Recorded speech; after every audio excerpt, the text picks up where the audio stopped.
Crusaders spew their hate. Lies unfold before our ears. Podcast rage to calm our fears. Reclaim gaming in DragonCast. Fire breathing wine, screaming loud. Lavistro's here to shake the crowd. Psychotic dragon ready to ignite. Hold on tight, we're taking flight. DragonCast. Worlds clash in endless collision. Gaming news with a fierce precision. With a spark so wild it breaks the norm. In the tempest eye, a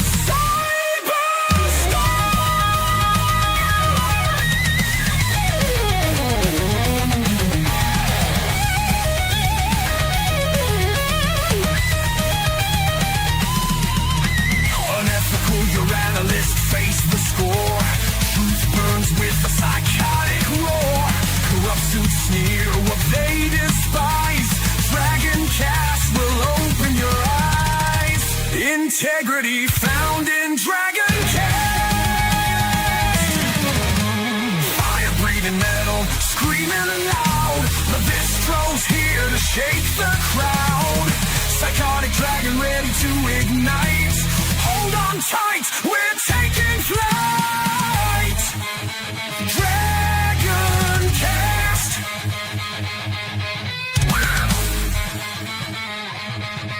DragonCast.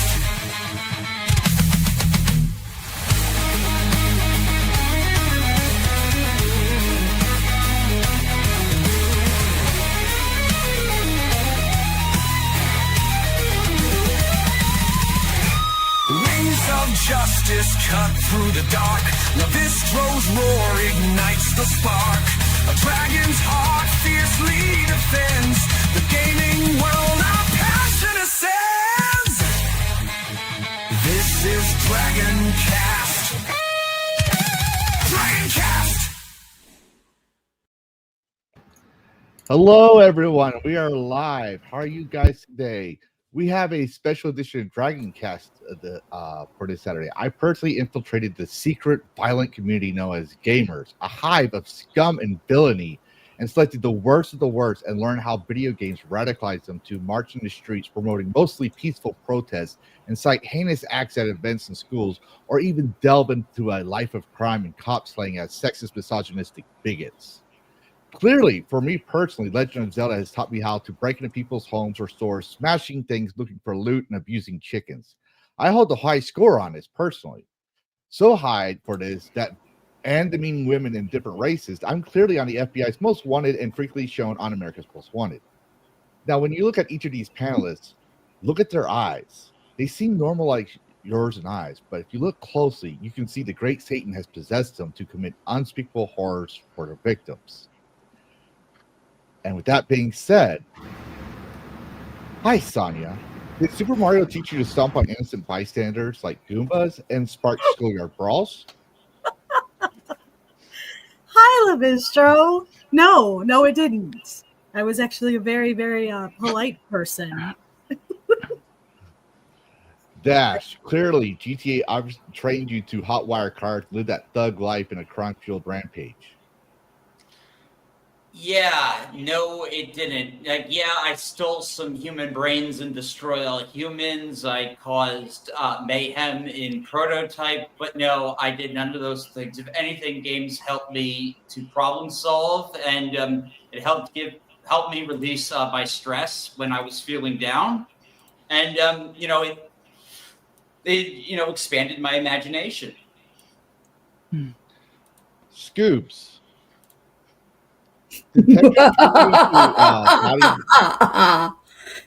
Yes, video games have made me very... Did that turn you into a body-stacking mastermind?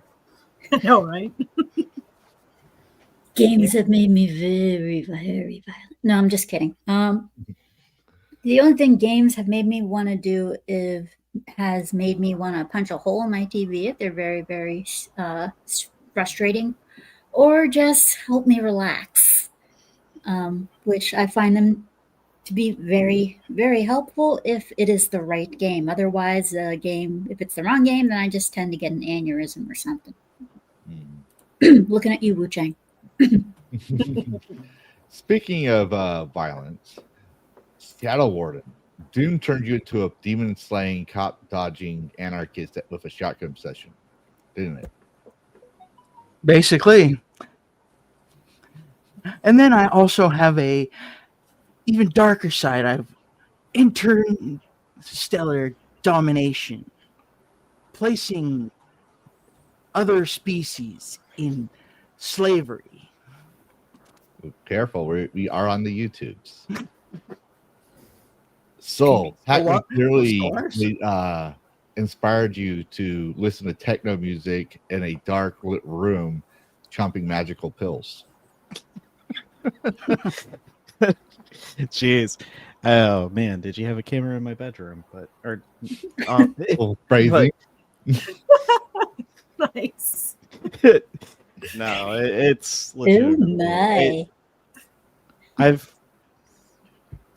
Video games have done a lot of things for me, helped me actually care about reading something rather than any other textbook you would find in a school. It helped me do problem solving. It helped me do a lot of things in life, and I'm probably way better off for it than I would if I didn't.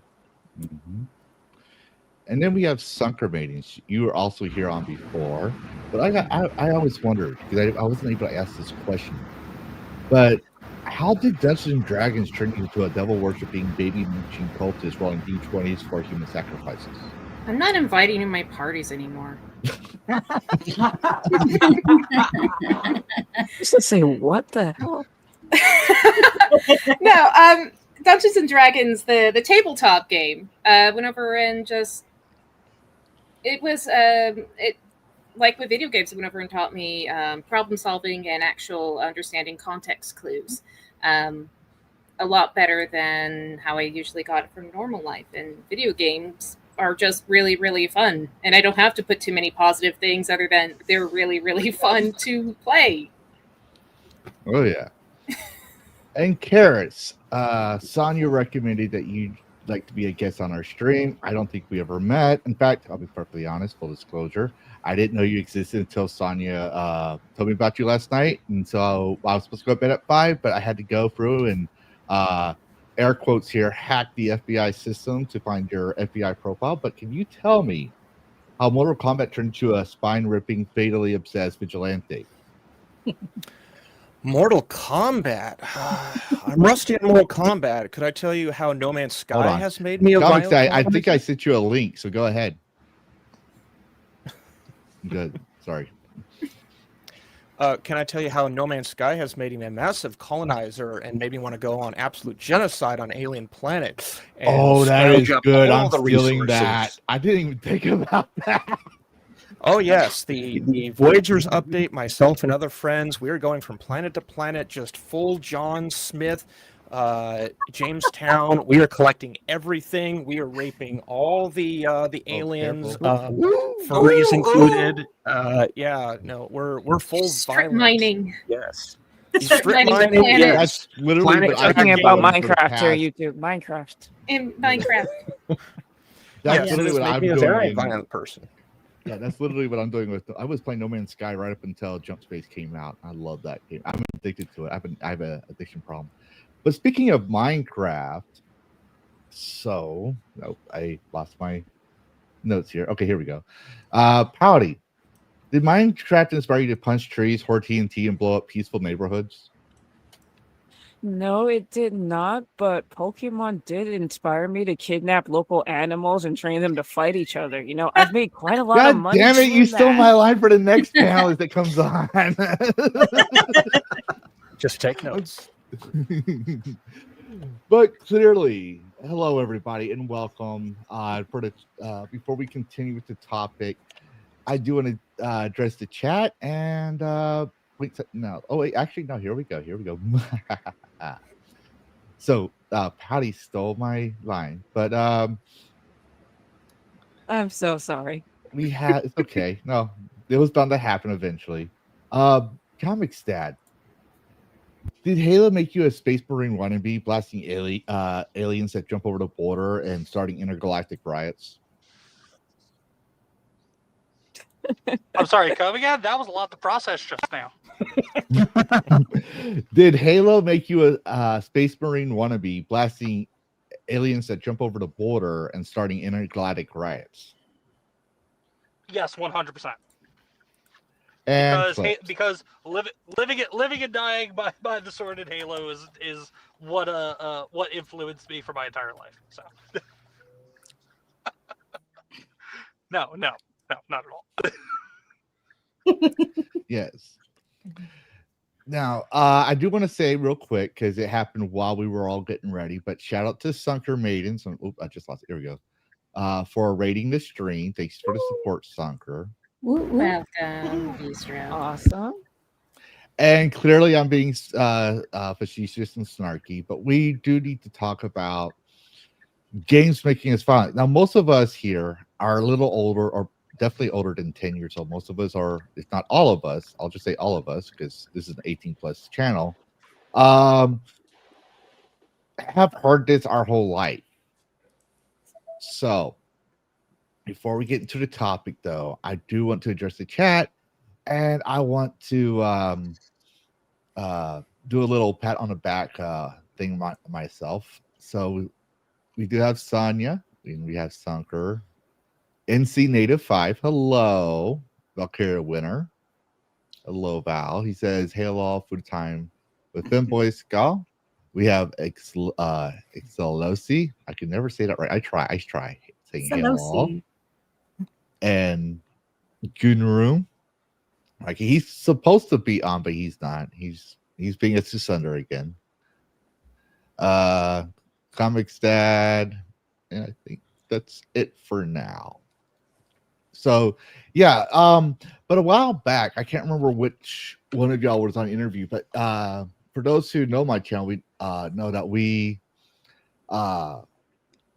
interview gamers, talk about their past, and then towards the end, we recommend games. Now, this DragonCast has 12 people, so I don't expect to do a game recommendation. We can if y'all want to do that, but we don't have to. All right. That being said, one of the games that we recommended was where's that here? Was one I recommended, and it was Jump Space. So it was a game no one heard of, and that was, and I want to say someone told me about that game because I want to take credit for it. But when I saw, it's like, this was a good game. This looks like a good game. It looks fun to play. And it's in early access. Came out last night, and it's already IGN even wrote an article about it. So I just want to shout out that if you want a good game to play, I played it last night for 9 hours up until 5 a.m. in the morning. It runs smooth as butter. I was very surprised, but it's not made with Unreal Engine. It's made with Unity. So nice. Yeah. That being said, yes. While I get the next thing on the topic, does anyone have anything to say about tonight's topic? Well, buying some video. I think we all do. It's a BS. It's a BS thing that's been hounding games since when Mortal Kombat 1. From no, older arcade. than that. Basically forever. What You took the words out of my mouth. This goes all the way back. This goes all the way back to Grand Theft Auto. No, even further than that. It was older Jack than Thompson. That's his name. That's it. If The top-down version. if I of may, GTA? because I am on borrowed time. Yeah.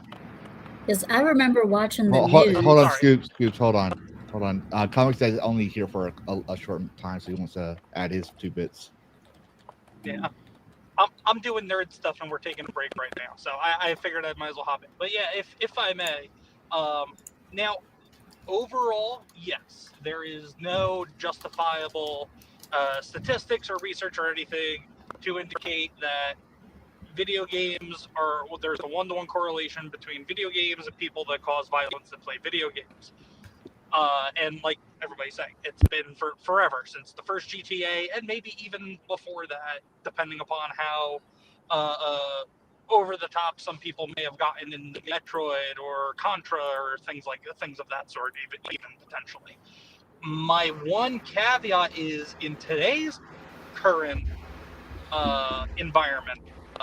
Now, because my caveat is if there's somebody that is already like borderline mentally unhinged and already filled with some of the things that we've been seeing people get indoctrinated with and fed and being within certain echo chambers of ideologies and whatnot, I could understand kind of taking that already twisted and disturbed individual and then adding a Call of Duty, a Halo, or whatever, Helldivers, whatever.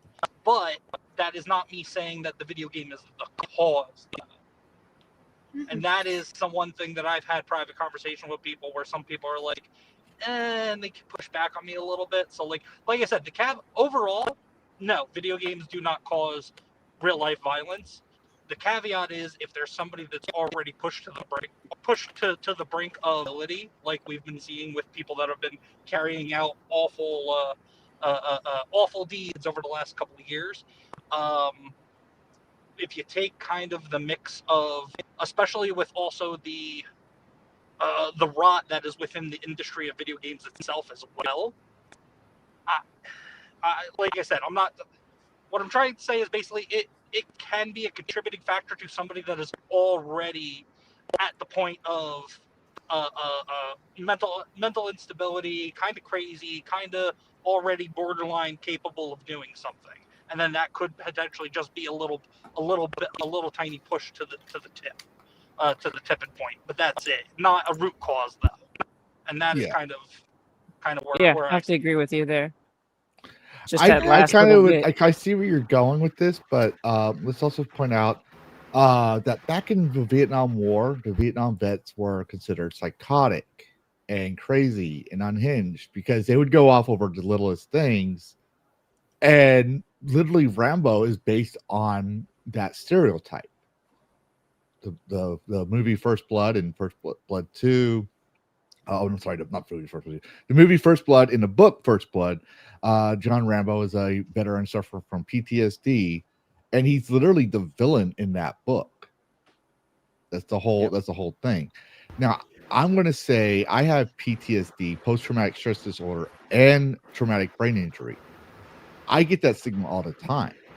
And there are people that have, I'm already at 100%, but there's people out there that are worse than me. I have a buddy who has never slept on a bed ever again in his life. He cannot sleep on a bed. He's getting help, the help he needs, but when he got medically retired, he would refuse to sleep in that house. He felt comfortable digging a foxhole or making himself some sort of bed outside.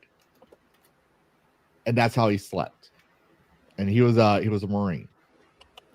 But my point is that the VA discovered that video games, especially violent video games, has helped veterans with PTSD. That's why I seem more functioning to most people, but occasionally you'll see me snap off.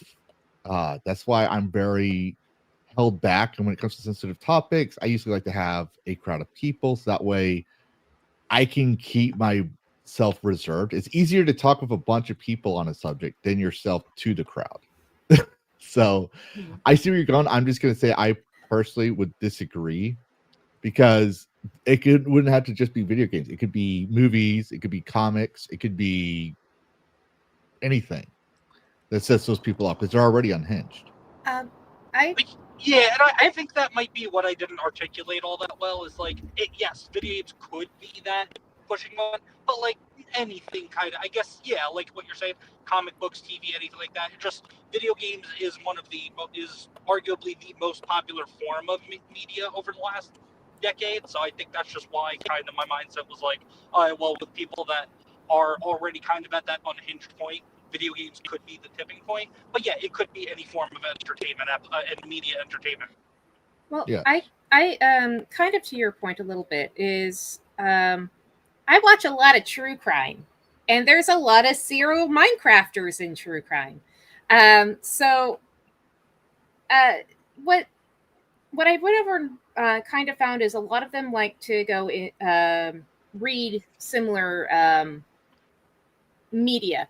So they like to watch like serial Minecrafter movies, and they like to read the books and all that stuff.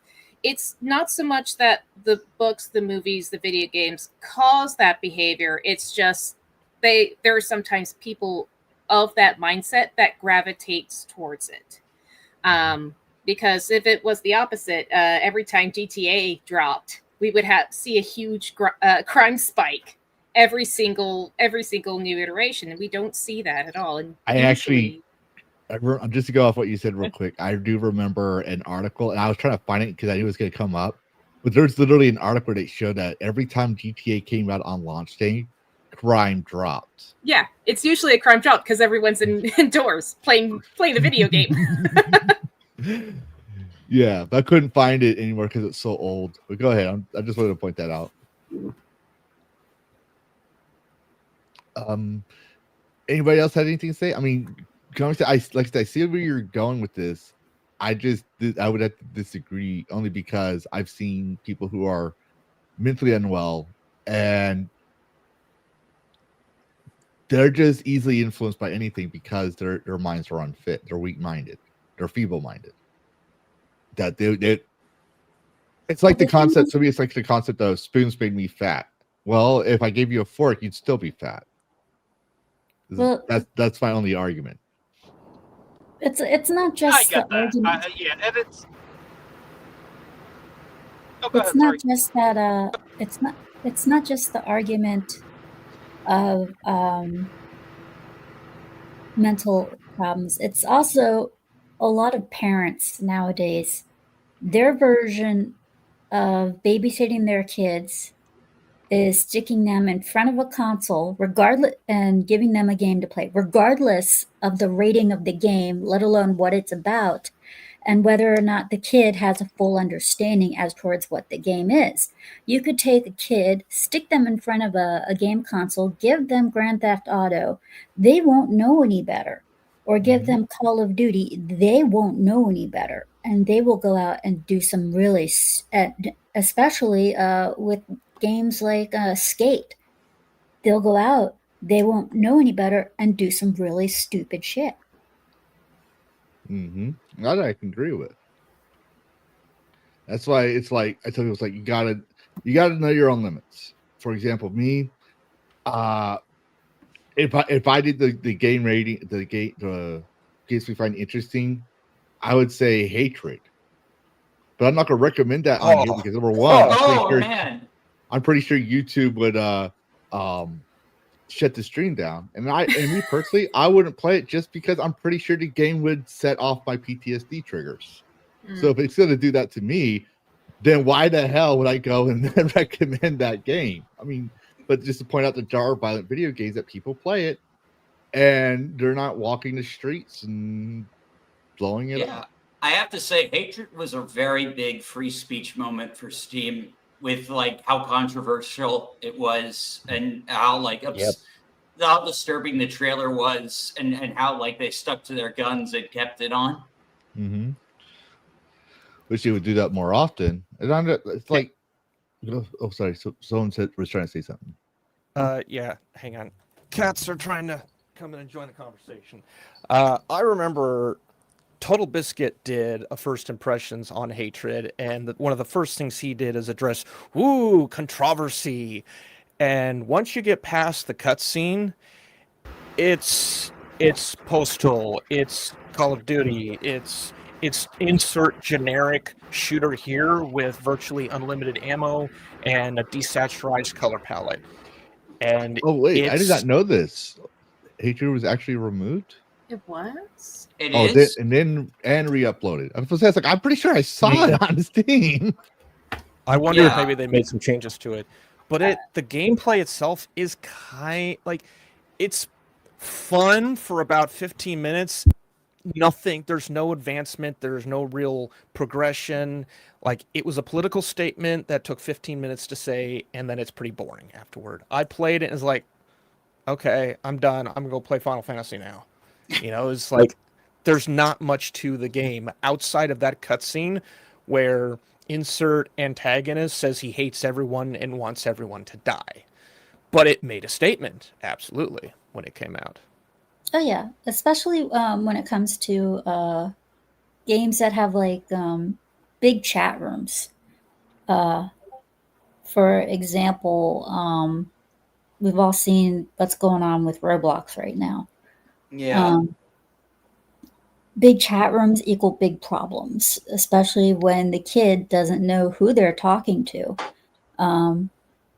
My niece, my eldest niece, who's 11, she plays Roblox with her friends, and I always make her play it without her headphones, so my brother and I can hear what's being said. Oh, that's right. They have proximity chat. Yes, so because we are very aware of adults that go in there pretending to be kids and stuff, and sometimes there are even people who go in there and say, "Hey, if you want to do raids," because I've come across this while playing Destiny. If you want to raid with us, if you want to do raids with us, you got to be able to do this, and they'll ask you to do something in real life. Or To qualify? Yeah, to qualify. People are like that in games. People will do that. You'd be People will surprised. do that. There are people will do that, and there are people that let me put it this way. The Roblox issue isn't new to me. For example, back when I was in the military, my first in life was going for a divorce, and so I had to go back to the barracks because it's the Army's rules, but they didn't have any barracks room for me. So I had to find a place to live, and I lived with a landlady, and her son loved Roblox. Well, he was playing it on the screen when he came home from school as I was coming home from work, and I saw that he was talking to somebody. And let's just say the person that was talking to him is the kind of people that would do free candy stuff on white vans. Yeah. He was asking for him to some pictures to verify he is not this, that, or the other thing. And I just told him, say, "Hey, kid, I know I'm not your dad. I know I'm not your mama. And your mom is coming home from work from soon, but she's gonna flip on me if I don't tell you this. But you need to get off your Roblox right now." And ever since, and his mom made sure he never played Roblox again. And me personally, when my kid wanted to play Roblox, I said, "I'm sorry, son, but Roblox is not safe. I'd rather you play Minecraft and create a server that I can control, know who's coming in and who's coming out, than put you on Roblox." So that's just my choice right there. But after I saw that, I mean, people have been doing this for years. It's Yeah, and then there's and like I said, people have been buying games for their kids completely, totally uninformed. Like when Grand Theft Auto, I forget which one it was. I think it was Grand Theft Auto 4 or 5. Had first come out. This lady was in GameStop while I was shopping there at the same time. And I saw her pick up the game, and her son was with her, and this kid couldn't have been any more than 5. And while the kid goes to look at some other games, I said, "Excuse me, are you buying that game for an older son or daughter?" And she goes, "Oh no, my son's friend has the game, and he really likes it, and he thinks that he should get it from he thinks that my son should get it so that they can play together." And I told her about everything that you can do in the game, and she goes, "Well, I'm sure there's parental. I'm sure there's." She's like, "I'm sure." Of course, there are parental things in GTA. Yeah, Come on. right? She's It's like, "I'm sure." that She's the like, freaks don't know that too. "Yeah." She was like, "I'm sure there's a parental way that you can just switch that off." And I was like, "No, that game does not work that way. There is no parental protection or anything like that. What you see is what happens." I question that parents' guidance. Yeah, she was like, "Are you kidding me?" And both the employee who's trying to sell the game to the lady and the little boy are giving me the world's most evil glare I have ever seen. And my entire life, I'm like, you should see some of the things you're able to do in this game. She's like, oh, you can't. I was like, there are hookers in this game that you can pick up. And they were like, oh my, are you serious? I was like, yes. And she goes, and she gives her son this look like, how dare you try to trick me type parent You're look. grounded. Right. Yeah, and she puts the game back, and this kid's like looking at me like, I'm gonna hurt you. That 5-year-old, you've It's made an enemy for life. Can I You'll can I thank me share a later. story? Can I share a story of first time personal experience of learning what games I shouldn't play in front of my stepson at the time? Oh, sure. Oh no. So this is a couple years after Splinter Cell Conviction. So dial back in time and figure when that was released. I was married at the time, had a stepson who was around 6. And I was playing Splinter Cell Conviction. And for those of you who played it, you know what you can do. Sam Fisher is much more Jack Bauer-ish in that particular game. Oh yeah. You grab people's throats, you get violent. Sam had no reins. He didn't have upper echelon to hold him back, so you do whatever. Well, I think it was a couple days later, we went to go, my wife at the time, we went to go pick him up from school. And we go into the school, and no joke, he is crouched around the corner pretending to be Sam Fisher, evading us because he thought it was cool to pretend to be Sam Fisher and doing like finger gun motions and doing a pretty damn good job at sneaking around.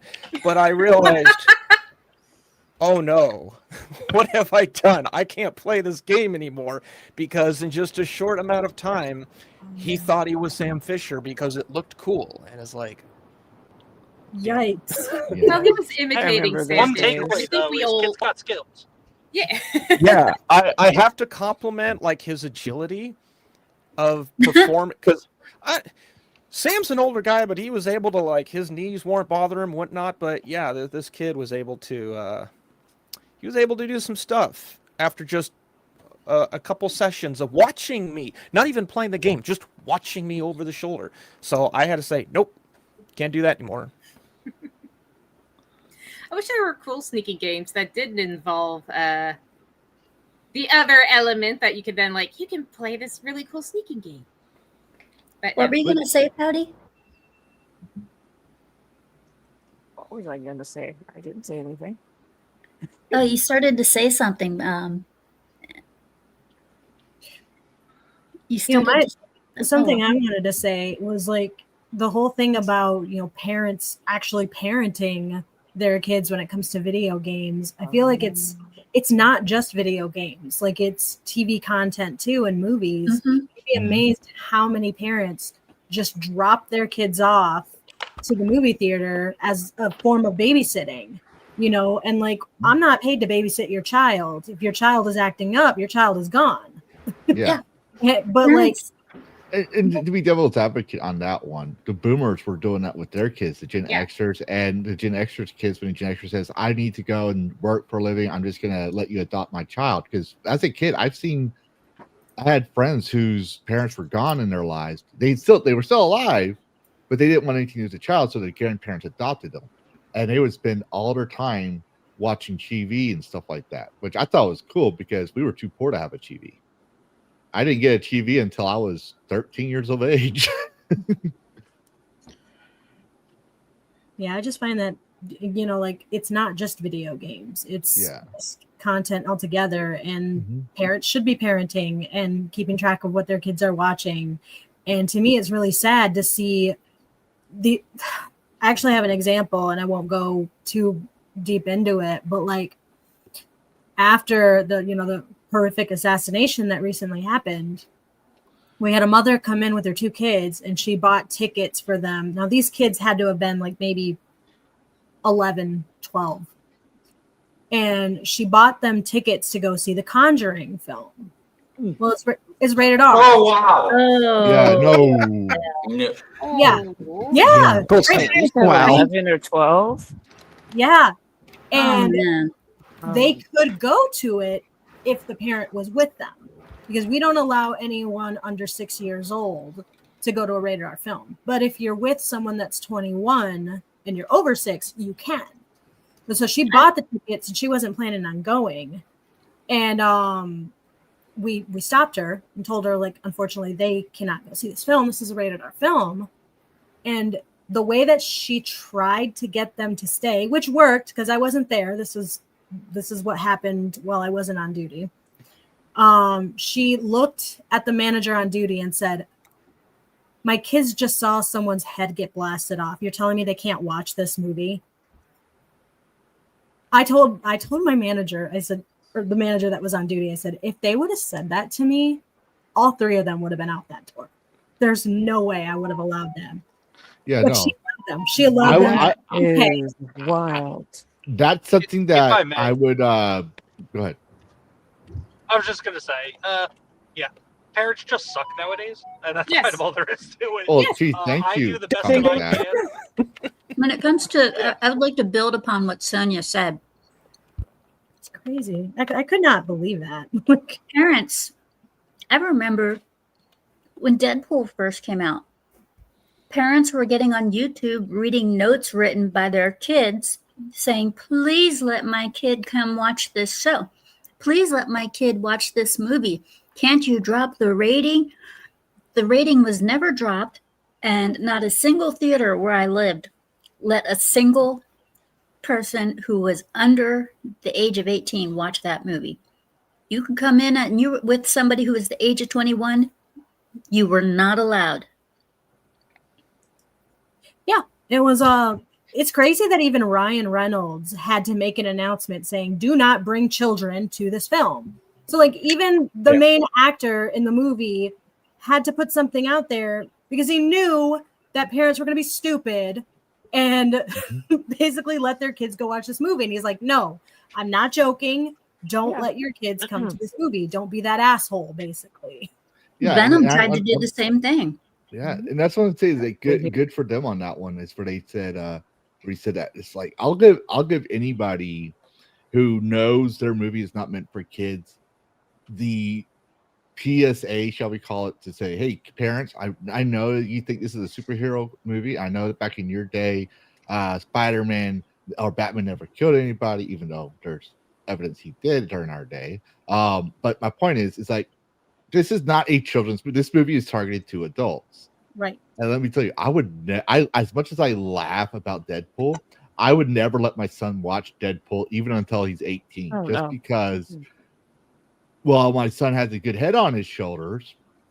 You know, he doesn't have a good filter when he doesn't think before he speaks. So he got into Harry Potter. Let me give you this story. He got into Harry Potter. He started reading the books, and he's reading at he's in 5th grade now. He's reading at an 8th grade level. He's reading a Constitution, for crying out loud, because he's bored. Oh, wow. And Nice. when he was a kid though, in kindergarten, he was reading the one about the snake. I can't remember the little ballad. Chamber of Secrets. Yes. Oh yeah, me too. And which one about the snake? It's kind of the main motif. He scared the poor girl that was bullying him so bad. He just wanted her to stop. That's all he wanted. And being that he was a kindergartner at the time, I didn't think I had to have this talk so early. And I read the books too. I just like, you know what? He can handle this. This is before, mind you, this is before I figured out that he has no filter when he talks. And he told the girl, he quoted the book. He said, time to K, and he said the girl's name, quoting a line from the book. And he acted like a snake, which scared his teachers and everyone else. So I had to have a talk with him about it. And he says, oh, I got it from Harry Potter. It's like, well, son, you can't be saying things like that. It's like I just wanted to talk. It's like, do you understand what this means? Do you understand this, that, and the other thing? I was like, I read the books myself. Like, growing up, I didn't have an issue with it. And the reason I'm pointing that out is like sometimes, you know, parents there are some parents that try to do a good job, but you can't catch everything because we can't forget those kids aren't us. We have to think about, can that child handle it? Right. I thought my son could handle it, and when I found out he couldn't, I took the books away and I said, son, when you're old enough, which was 9 years old. I was like, you can read these again. But I was like, you got suspended from school, even though I tried to argue with the principal. I was like, he's a kindergartner. Where's he going to get a gun? He's not. He doesn't have that mental fortitude to understand how to use. He can't even hold he can't even hold the thing. It's too heavy for him. But it was one of those things. And I asked my parents, because my parents gave me Halo, and it was the very first game, and it was rated M17. And I was 15 at the time, and my dad's like, yeah, well, we also let you have Mortal Kombat. And the reason being is because we talked to you about it. You understood the difference between reality and fiction, and we're like, okay, he's not going to go out there and separate people's spines. He's not going to talk like that kind of stuff. So we can trust him. But my dad told me the moment I told your mom, the moment that you started acting crazy from it, we were going to take it away, which I was never one of those kids screaming on the mic in Halo 2, talking trash to grown-ups. So it's more about, I don't think video games cause violence, but I do believe kids are impressionable. It's more, and that's why the ESRB was built, was to help parents with that thing. But still, at the end of the day, parents have to do some research. There's a window. I agree. Well, just even as a bare minimum, just look at the back of the box and see why it's rated that. If it's got something like blood and gore, you probably shouldn't be giving this to a child. Right. Yeah. Or at the very least, check Scooby. into what it is for yourself. Scooby, for the GTA one, both 3 and 4 probably had a whole bunch of people walking around with guns and stuff like that, probably on the back of the box. So, to your point, Lavistro, what I wanted to go over and point out is like you did exactly what you needed to by setting your kid aside and be like, you can't be doing this. You can't be threatening your fellow students like that. And that's why we have this now very this idiotic thing where people are saying, oh well, this game made my child violent, so that's why everything's gone wrong. Like, no, it's because you can't parent. It's because you were not parenting. We become a culture of America used to be a country of self-governance and accountability, and as much as I joke about women not wanting to be accountable, I see many parents that, like you said, Sunker, they don't want to be accountable. I'm sorry to say, in Comics Dad and Pouty, I know y'all are parents too, so feel free to correct me here. But parenting is hard work. It's a 24/7 job. Your life, your fantasy of wanting to be that rock star with millions of monies and a bunch of hit singles and doing sex, drugs, and rock and roll 24/7 stops the moment your partner says, "I'm preggers," and the kid is yours. Yep, no, for sure. And just on my way out, I was just gonna say, on my way out, what it all boils down to basically is, at least since we're talking about the parents and their kids and what they consume and everything, it all comes down to the parents having to know their children. And a big part of the problem is that modern day parents, at least parents of let's say parents that became first time parents within the last, let's say 10 years. Most first-time parents, at least from my experience, don't know their kid well enough. They don't spend either, whether it's they're not spending enough time with their kids, or they're just sitting in front of the TV with their kids, even if they're not just dropping them off in front of the TV and walking away. Parents don't know their kids, and they need to know their kids better. And then they can, kind of like with your son, Lavistro, you kind of determined, oh, well, my son can handle reading this Harry Potter book before you knew what you knew. But not a lot of parents seem to be doing that. And also, yes, parenting is a full-time job. It's the most rewarding thing, but you have to put the effort into it in order to, get a kid out of it that's not gonna, kind of just live in a fantasy world in a sense, or just at least be or worse, like the one kid that was trying to pull a fast one on his mom or something like that. Right. Like, you got to put the effort in. Modern day parents are unfortunately mostly garbage, and I'll just kind of leave it at that. But sorry, everybody. Nice to meet you all, before you leave, Comics Dad, before you leave, go ahead. I'm going to maximize you. Go ahead and tell them where they can find you and what you got going on.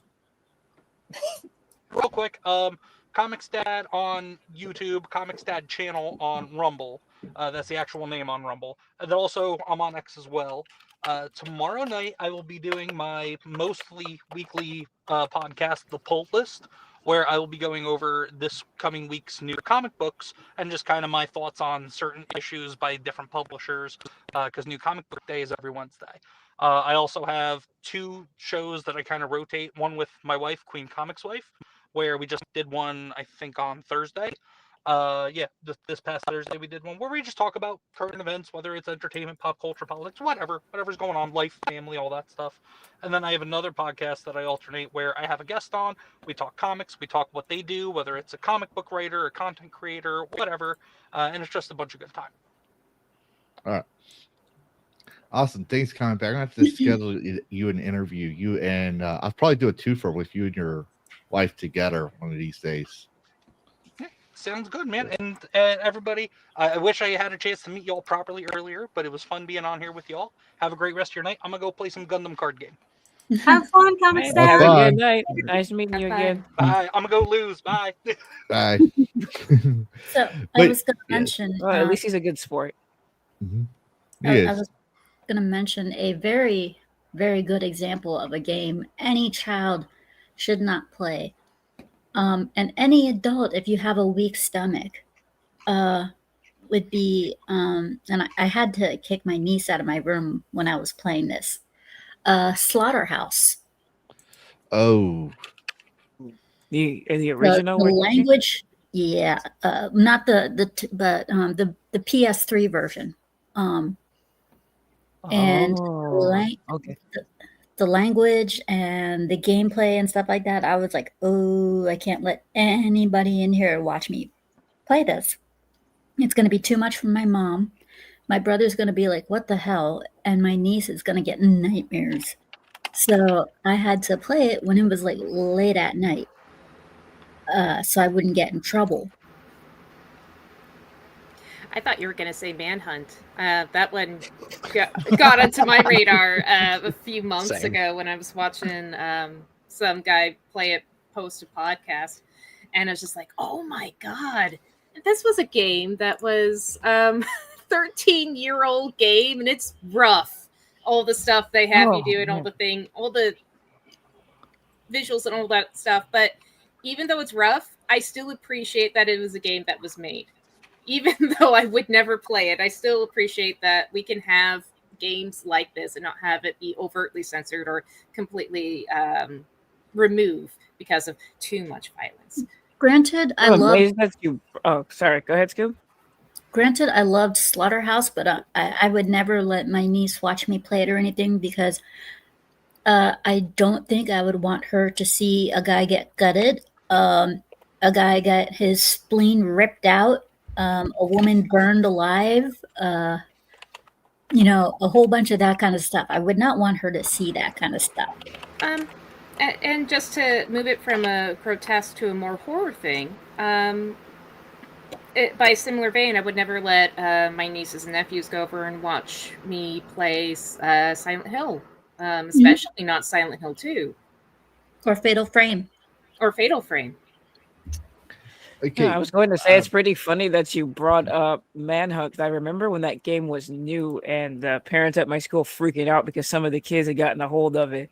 They're like, oh my God, these 15-year-olds have this game, Manhunt. Have you seen what's in it? PTA meetings back to back. Yeah, I was going to say PTA meetings. that gets into an excellent topic since we're covering it regarding parents. I do want to. It's a twofer topic, really. It's because I want to cover both of them. But I was mentioning this off stream. I actually snapped at this as a father at both people. But we had this tweet here from Sour Patch Lids. Full disclosure, I don't watch Timcast anymore, but I haven't watched them for over 3 years. 4 years still maybe. exists? Timcast? He's always popping up on my Rumble. Oh, he's streams. around. Yeah, he's been around. But she was a co-host, and she has her own plank in the eye, as it were. But she says here, if gaming were fine, the community that grows out of it would be fine. It's not. So it's not simple as you cannot change my mind. And she's retweeting the middle Earth mixer. And he says, "Fathers, this should be your biggest takeaway from the events of the past week." And it's showing a tweet from, or a Facebook post from 2013 from Amber Jones Robinson. Almost forgot Tyler. He can totally avoid us now that he got all the computer accessories he's been wanting. I'm gonna reserve my thoughts for right now, but I want y'all to tell me what y'all think when y'all see this. BS straw man and bad parent. That's the first thing. Both. Seriously, What games are on that thing? Well, that and why would they allow this? Why would they allow him to avoid them? My mom would be pissed off and be yanking those things off my head. Like, what the hell? Didn't I tell you that's enough for today? Mm-hmm. Oh yeah, there was a point where I got to where I was playing too much, and my mom's like, "No, you're going to be restricted to playing this amount of time per day, and that's it." How do we know that's not what they did? We're just exactly more information. Yeah, more info. And genuinely, it could just be a little small joke because, hey, the kid's got a thing he has been wanting for so long. He's going to be pretty much on it all the time. Yes, exactly.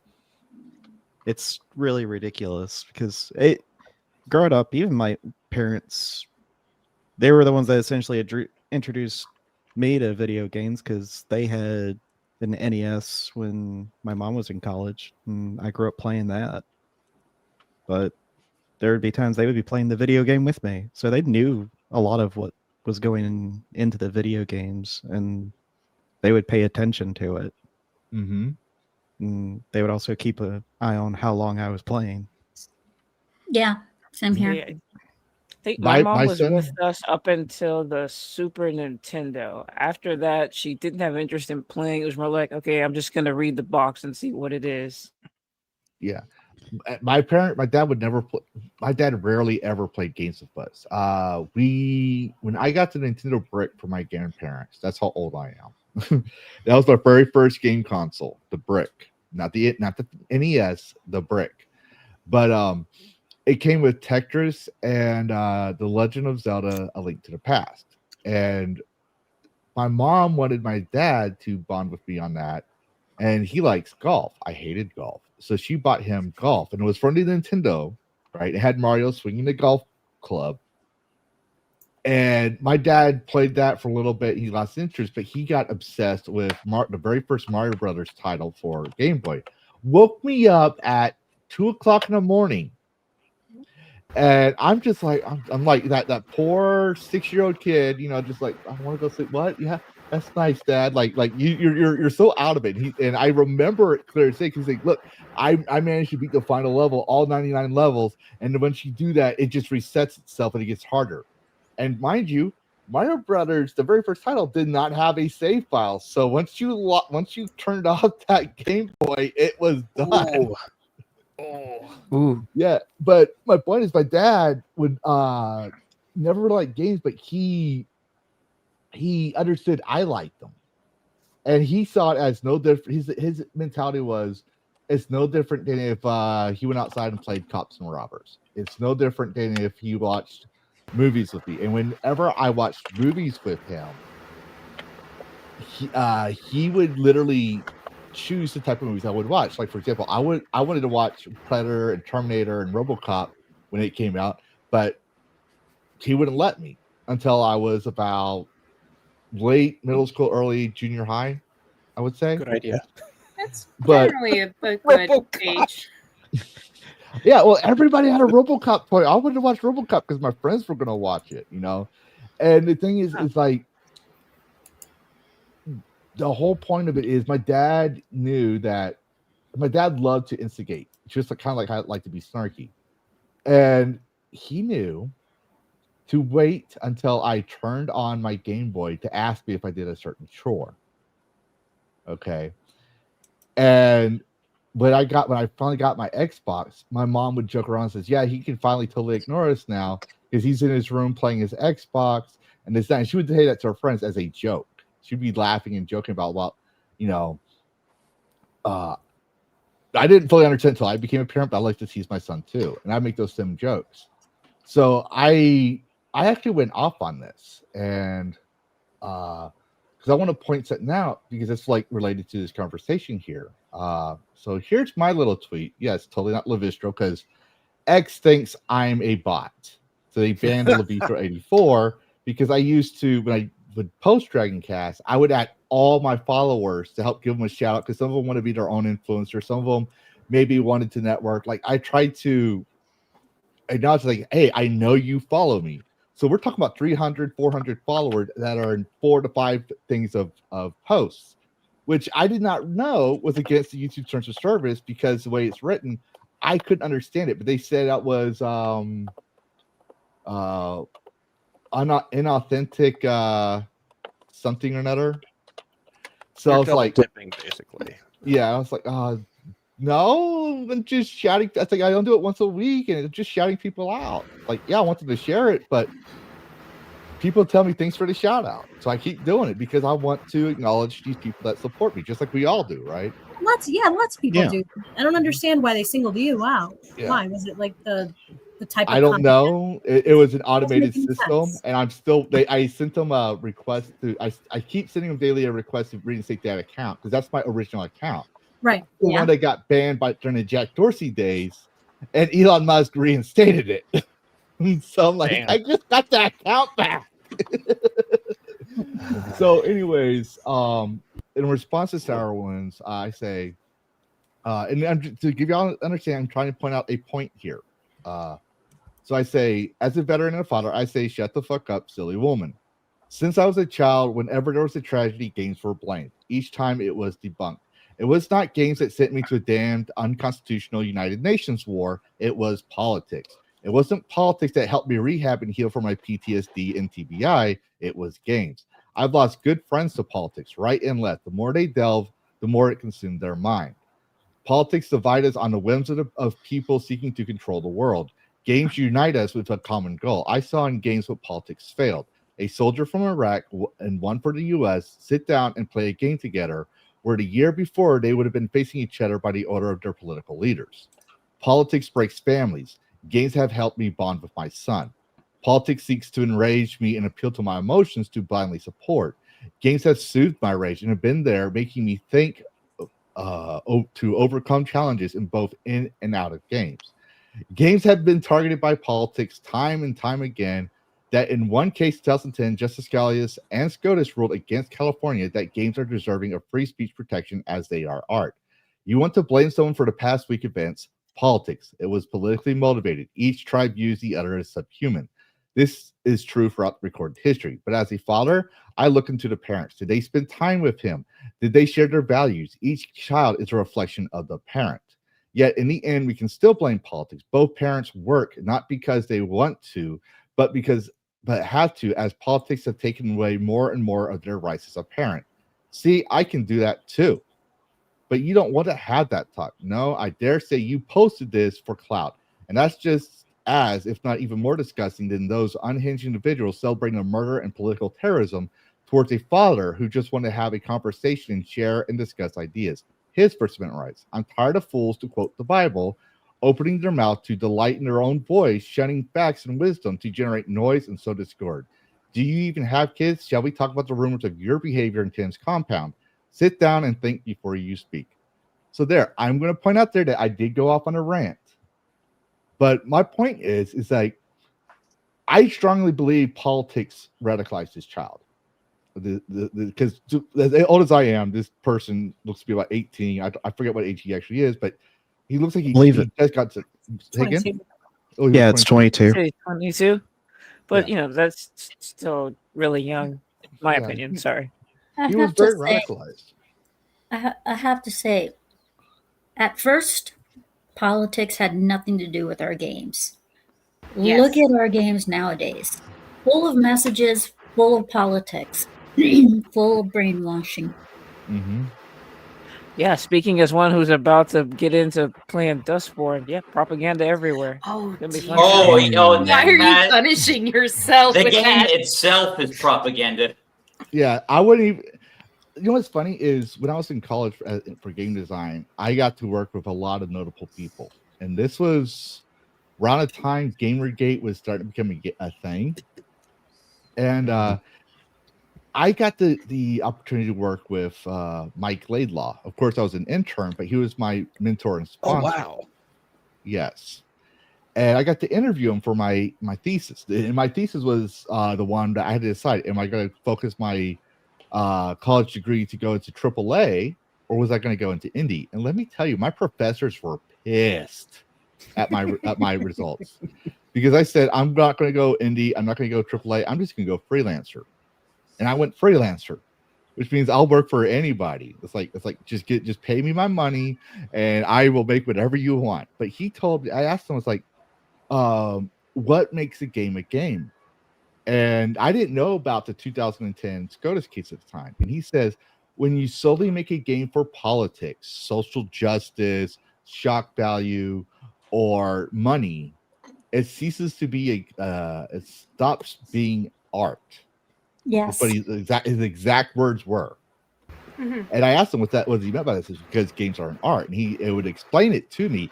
Didn't even tell me about the SCOTUS. He told me about the writing and the drawing designs and the world building that you build in these games, that in a player and character psychology.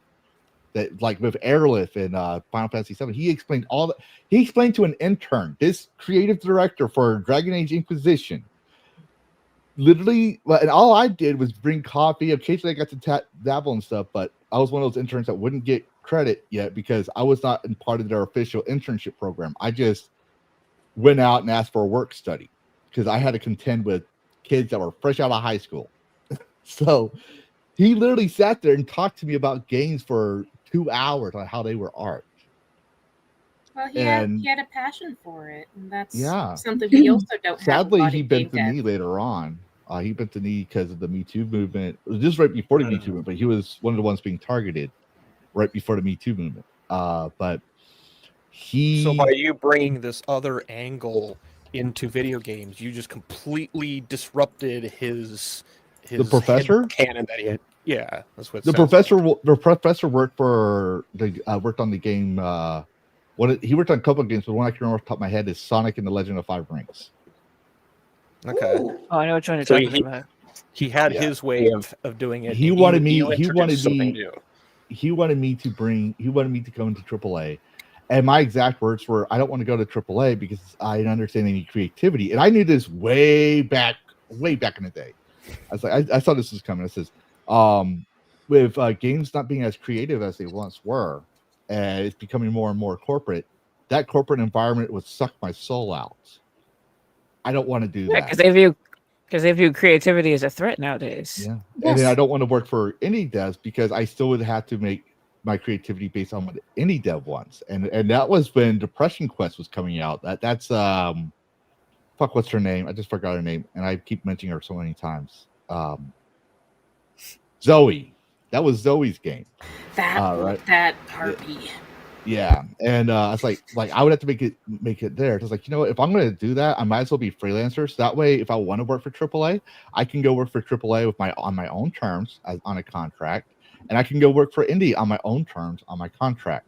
I was like, I can be a mercenary freelancer, and he passed me because I met the criteria, and I was on a dean's list and all that stuff.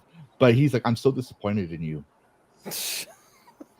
So you had so much potential. I was like, you clearly don't want to run the first draft. He goes, the first draft. I was like, by the time I graduate and I go to AAA, I'd probably be wearing a suit. I never wore a suit except for Class A inspection in the military, and I never will again. I vowed I would never have a job where I wear a suit. Ironically, I'm 100% non-workable, so I couldn't even work at AAA if I wanted to. Yeah, it's funny you mentioned that. I've heard personally from like one of the people I used to work with in retail, her cousin worked for Valve Software. And that statement alone, you'd think, oh, the Holy Grail. No, it was miserable for them. Because as you mentioned, they don't do what they want to do. They do what Valve wants. They worked on Portal. It was miserable because they had these ideas on how to make the game great. No, Valve said, F that. You're going to make this, you're going to make that, you're going to do what we want. These are what we have. These are the untold stories. of, how dare I speak ill of Valve? Valve still has goals that they need, and you're going to work on what they want. And that's not to say that makes them terrible. That's just the unfortunate reality of AAA. Valve is AAA. Well, it's also a thing with indie too, because an indie developer, they're like, okay, we're gonna make this game. Like, I've worked for a guy who he paid me. His game never made it to pass because he obviously was a communist. He tried to pay me in stock. I was like, well, what is your stock value? Like, do you like, take personal checks? Like, but you might as well. I told him, like, you might as well pay me in exposure. I was like, that stock means nothing to me. I'm here for the cash. I was like, well, you said you're medically retired. You don't need the money. I don't need the money. I'm doing it because I want to go. I'm trying to build a new computer, and I also had a son who needed diapers. If you ever, there's this one. If you ever watch Mr. Mom, that's literally my life. I was a single parent. Oh wow. So Yeah, I needed I know the what extra you're cash. talking All my about. money goes straight to my child, even to this day. I got The it. money I get on YouTube goes Kudos to straight you, to the channel. Lavistro. Kudos to you, Lavistro. Yeah. Mm-hmm. But I forgot I was getting with this. But oh yeah. So he tried to pay me in stock. I told him no, it's not going to happen. I said I'm going to. I need cash. You're going to pay me this much. This is the contract I have. If you agree to this, we'll do it. If you need to have it looked over your lawyer, I don't have a lawyer. I was like, but you might want to go get a lawyer because you're an indie company. You're going to need legal representation if someone accuses you of copyright. We managed to do the thing, but I had to shut my mouth and do the game he wanted. He wanted to make a Doom-inspired game where you're an angel and you have no free will and you go through the 9 or the 12 gates of hell shooting things. I still managed to find ways to be creative to make the level design my own. There was a couple of times where I made references here and there that was not part of the script that he says, yeah, you know what? This looks cool. We'll take it. But if I was going to do my own game, I would have to create my own company, which means I'd have to work with people, which means I would have to have people skills. And anyone who watches my show knows I have no good people skills. So, we're all degenerates here, so welcome. A little People bit, yeah. skills? What's that? Karis, I did want to go over and touch on one thing you went over and brought up, which was the Valve situation and Portal, and how they wanted to do extra things and do X, Y, and Z and do all this other stuff, but it was Valve that was telling them, no, you got to make this. And I can see it from both ways in that regard in terms of development. It takes a lot of money and time to sink into game creation and making a game. And sometimes when you get overtly created and you keep looking to the stars too much, you lose the ground out from under you. So while they wanted to go over and do all this amazing stuff, Valve actually wanted to have it finished. So that's where we get the give and take. You need to go over and have both creative people and the pragmatic people working more together versus versus like, maybe I just don't need you anymore, and then nothing gets done. And most importantly, you need to have honest, and I mean honest workers, because there are a lot of workers that will put into a game, oh, our game is like this, our game is like that. It's totally meant for kids. Your kids will love it. And it'll look 100% innocent. And I mean 100% innocent. Kids will love it. Kids will have fun with it. And even to the eye of a parent, it'll look like it's okay, it's safe. And then just like kids' YouTube, something bad pops up. And is that how it always I mean bad, I mean like really, really bad. Like my niece, I caught her watching kids' YouTube, and just because the video was animated, it was showing porn. Just because the video was animated. It Spider-Man qualified with Elsa. It was Teen Titans. Oh. It was a Teen Titans animated video, and just because it was animated it qualified for YouTube Kids. And I came into the room, my niece was watching it. She came up to me, she goes, "Aunt Joy, what is this?" I grabbed it, I turned it off. I've never turned off something so fast in my entire life. I mean, I grabbed it from her, I turned it off, and I was like, "You are not touching this." until Daddy gets home, and Daddy and I are going to have a talk. And people in the gaming communities will pull this shit off in a game that they've made.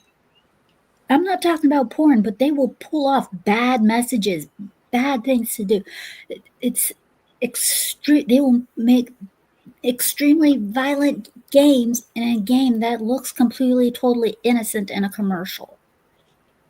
Yeah. And that's No, I what agree with you. parents really need to pay attention, because it's not everything is what you think it is. Well, I'm surprised people are surprised about YouTube Kids, because I was going to showcase this. It's just Scoops mentioned it, but there's another thing, and I'm plugging on my own things here, but there was another thing that popped up, and how do I get this thing back up there? Is this? I'm sorry, I'm trying to figure this out. This is new to me. There we go. I actually found a lawsuit where YouTube and Google got busted stealing kids' data and selling it. Oh yeah, they had to settle in court. Mm-hmm. So Well, that and y'all continuing. Oh, good. I say if Sorry. people would want to watch more about that, no one talked about it, which was surprising. So I'm saying if y'all want to know more about it, I do have a video on it. And it was down. It was on the DL. Like I think Philip DeFranco maybe covered it, but it was light. Yeah, very. Yeah, light. no one covered it. And this was during the time right before YouTube started having the age verification. Like right before. This was like something that I got upset about. A lot of content creators, including people I respect and admire. I was like, this is something that y'all could have used. Y'all had the following to expose this, which could, in my personal view, change the course of nature when it comes to YouTube age verification process. It's saying, hey, you want to talk about age verification? They just got away with stealing kids' data. They promised they would never do. I mean, a good example of what I said for game-wise and stuff would be Roblox. You Roblox, you wouldn't think that it's you would think that it's harmless, but what did we discover recently? Oh boy, all that stuff. Yep, that is. Well, that is very I true. don't know if you guys watch. Well, you guys probably don't watch the Kardashians. I think I was just bored one day in a hotel room and I saw this. There was one episode where Kim's son accidentally found a. Sorry, my kid's having his own piano practice. Kim's son found a link to her sex tape in Roblox, and she freaked out. Mm-hmm. I've seen that. And see, I'm all about protecting the kids. Don't get me wrong. I'm obviously I'm a parent myself, but I'm also a scholar of history, and we've seen so many times, like in Prohibition. Prohibition was spearheaded and was successful because they said, well, someone think about the children. All these children becoming drunks, or these children being fathers because their dads died of alcoholism. And Dad would go over and spend his paycheck on beer and families kind of so instead of answering by holding that dad responsible, right, for not being good with his money and his kids, for example, right, they decide, it's always alcohol. Which, to quote Homer Simpson, alcohol is the answer and solution to all of life's problems. But we hear it so many times, and I promised Dash we're going to cover this. I didn't want to mention it at the time until we got in there. I'm just trying to figure out how to put this back in here. There we go. Oh, Abysmal Horror. Yeah. Yeah, shout out to Abysmal Horror. I was going to invite her, but I try to balance it out, and most of the bigger streamers, because they're bigger, they're a bit bigger. They're busy, especially on Saturdays. I didn't think she'd be out wanting to come on to talk as well, especially since last time I talked to her online, but the last time I sent her a DM was back when UE5 came out with their DEI programming for their 5.0 game engine, which again I covered too. So, but she says this is from a guy who did this during 1988 primetime special Devil's Workshop exposing Satan's Underground, Satanic Panic, obviously, where he fed the public a bunch of bullshit about metal, video games, and D&D. Metal, for people who don't know, but we all do, look up PMRC, and you'll find out some of the people that school Tipper Gore, Al Gore's wife, in this U.S. Senate in the hearings, one of them was actually a Christian, which she thought was a devil worshiper, Dean Snyder. But anyways, that's where she's getting that. Video games and Nieces and D&D. Monsters is a far out game. Yeah. So Yeah. full of Yeah. unproven Let's pull up the rhetoric. full thing. I'll read it. Yeah, I'm gonna highlight it. I'm gonna let y'all discuss it because my son wants to real quick. And Geraldo. I'm gonna mute my Oh mic. my god. This. I don't know who he is. I've seen him on a couple He's of like he works for Fox, and he's been in journalism a long time. So he's actually like kind of like liberal, but he's. Did he's we call actually him a spent- reporter?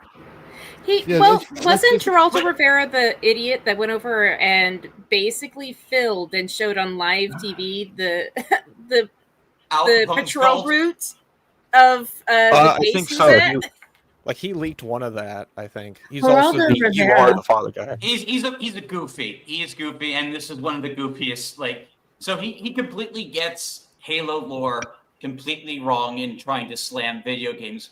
Whether Tyler Robinson faces a firing squad in Utah for murder of Charlie Kirk, my guess is the accuser killer will probably have motivated more by Halo and similar fantasy role play than by substantial political discourse. The game features grunts versus elites. I'm guessing nobody wants to be an elite. Wrong.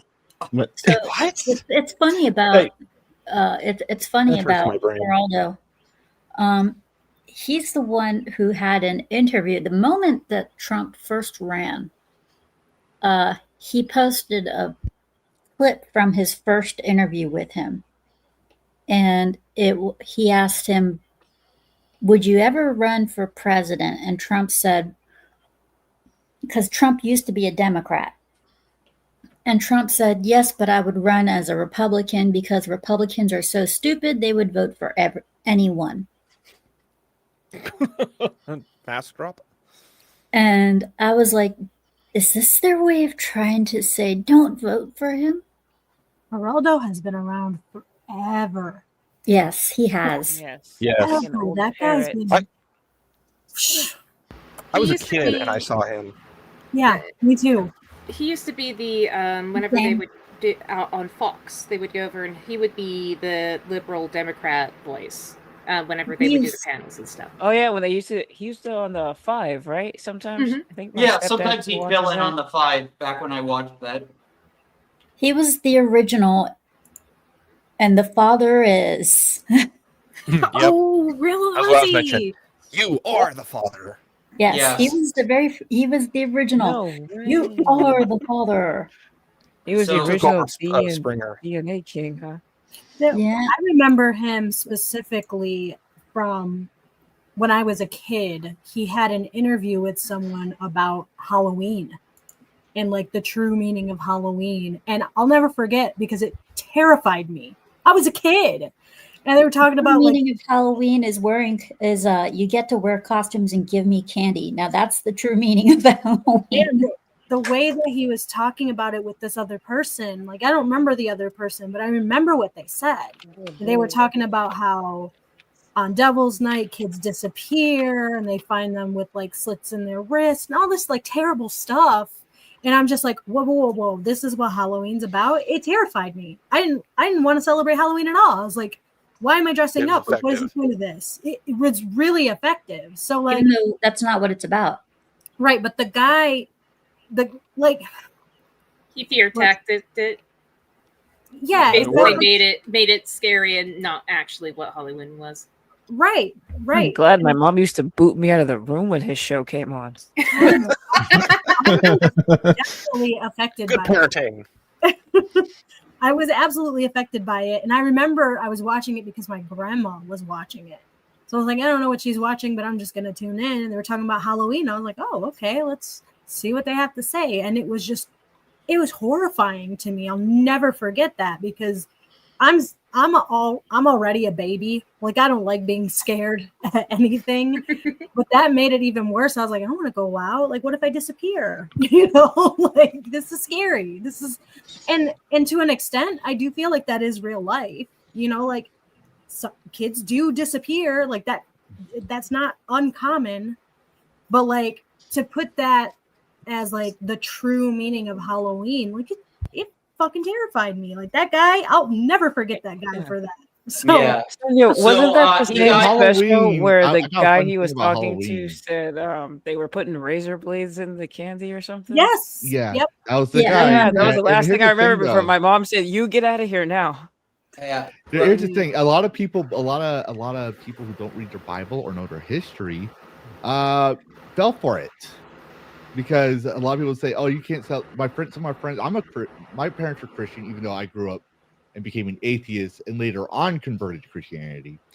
They let me celebrate Halloween because my dad pointed out, because he's Scotch Irish. No, I'm half Scotch, half American. My dad's my stepdad for context, because I know someone's gonna point that out. Didn't you say you're Scottish, not Irish? I was like, yeah. But anyways, I digress. Halloween is All Hallows Eve. Yep. Was the Mardi Gras for Scotland, meaning also the eve of All Saints Day. This was the time where you could do anything you want and your sins will be forgiven the next day, just like Mardi Gras was once. And the pranks element and trick or treat did not happen until the potato famine in Ireland, where the Irish moved out to America. And after they would get done working, they would pull pranks on each other on All Hallows Eve. And it wasn't until 1880 the first Halloween was celebrated, similar with trick or treat and all that stuff.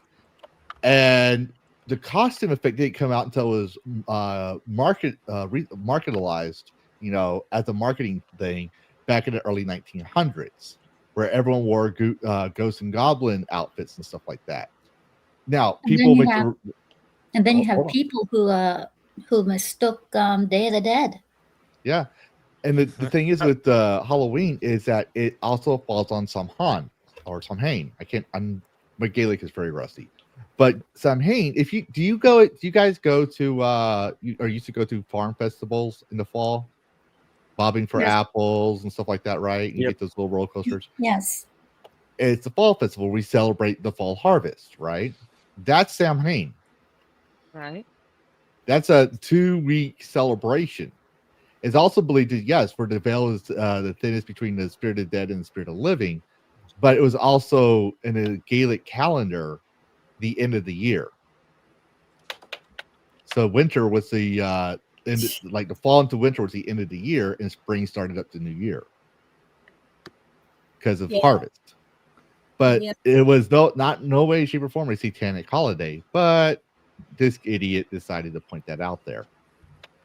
Yeah, and I mean, granted, he was interviewing somebody, so that the person that he was interviewing was more the idiot than he was. You know, he's just getting their view on it. Mm-hmm. But still, it scared the fucking sugar out of me.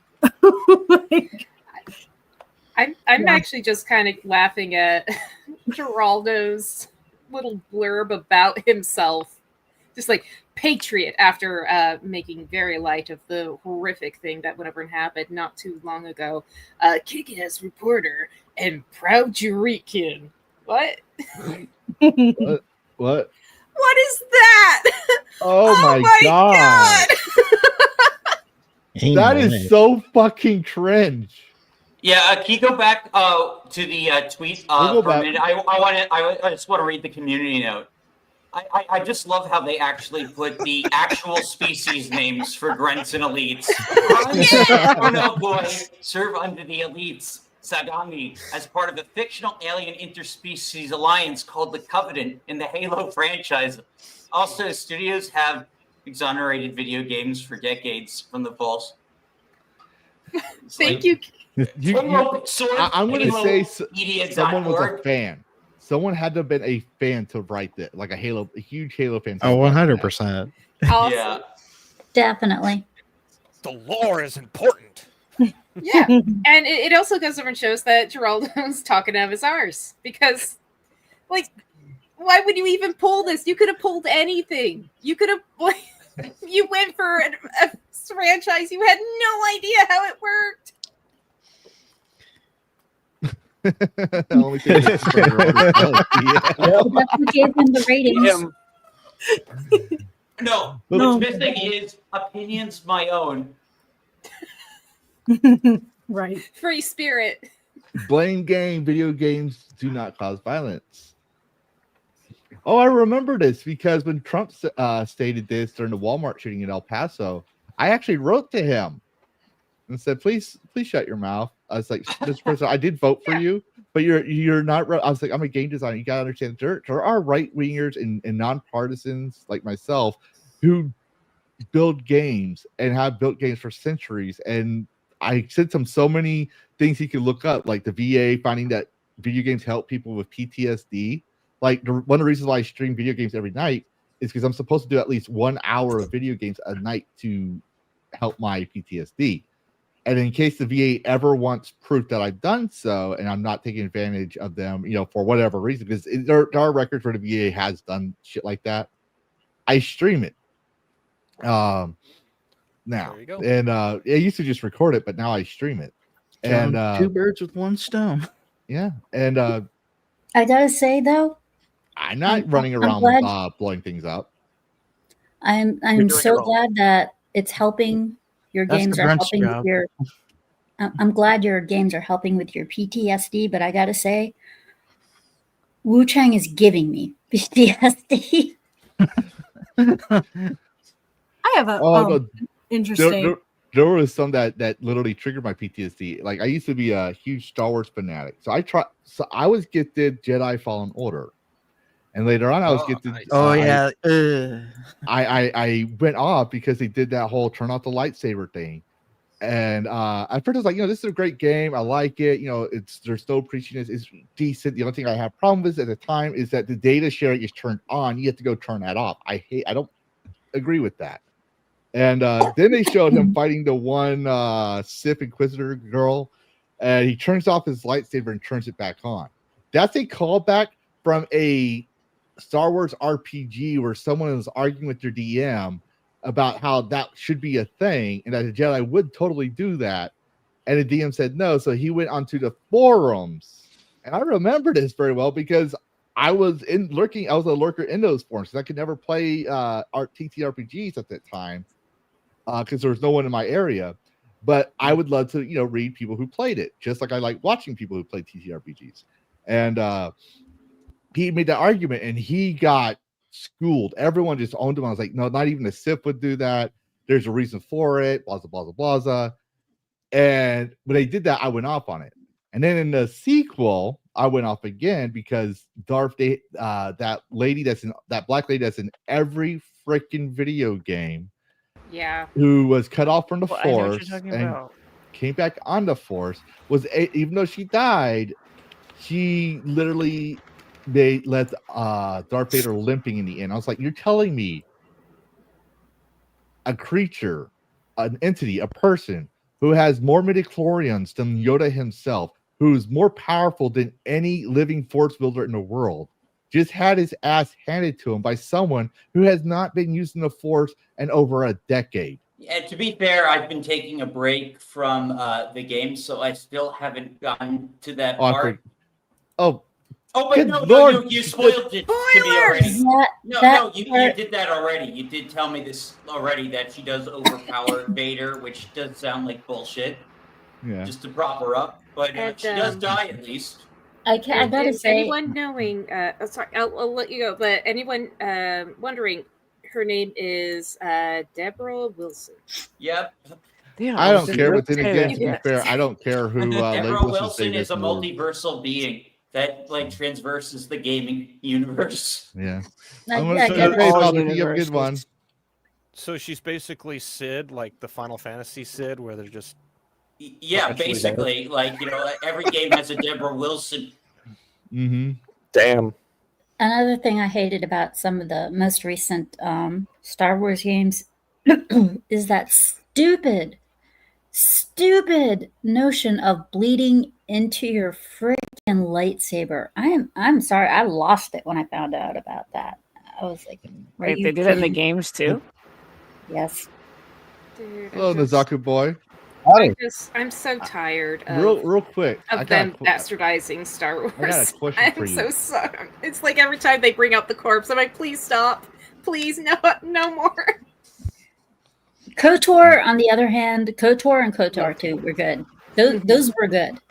Those were were legitimately good. KOTOR was brilliant. well done. They were so good that George Lucas actually made KOTOR 1 canon. Well, that And was now LucasArts, Disney will wasn't bastardize it. LucasArts, sorry. Well, I I just get feel like excited every time a that's like the KOTOR era. remake fails. I just want them to keep failing. Yeah. Yeah. They're not Yeah. reviving that, are they? Fail for the It's still win. dead, right? Yes, are- dead and buried. Okay. So KOTOR is in the hands of Saber right now. No, this one actually according to the creators right now, the people who are overlooking it, it's looking pretty good, and they've already shown some gameplay of it, and it's looking pretty good. All right, real quick, we had someone come in. Uzaku Boy, hello. Real quick, I got a question for you. Like I asked everyone else about what radicalized them. So Fortnite trained you to build Forza Battle Royale your way to social collapse, right? No, it didn't, because never played Fortnite. Lies. Win. Because you're not a 12-year-old. Because you're not 12. Well, to be fair, doesn't Savage JT play Fortnite? Yes, he does. He's a 12-year-old at heart. Aren't we all? I mean, when they say boys will be boys, they're really talking about men being boys still. I'm still 4. I can't count beyond 4, so good luck on that one.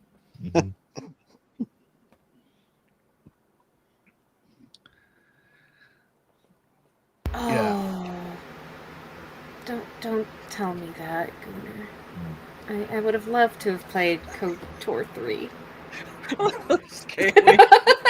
Sorry.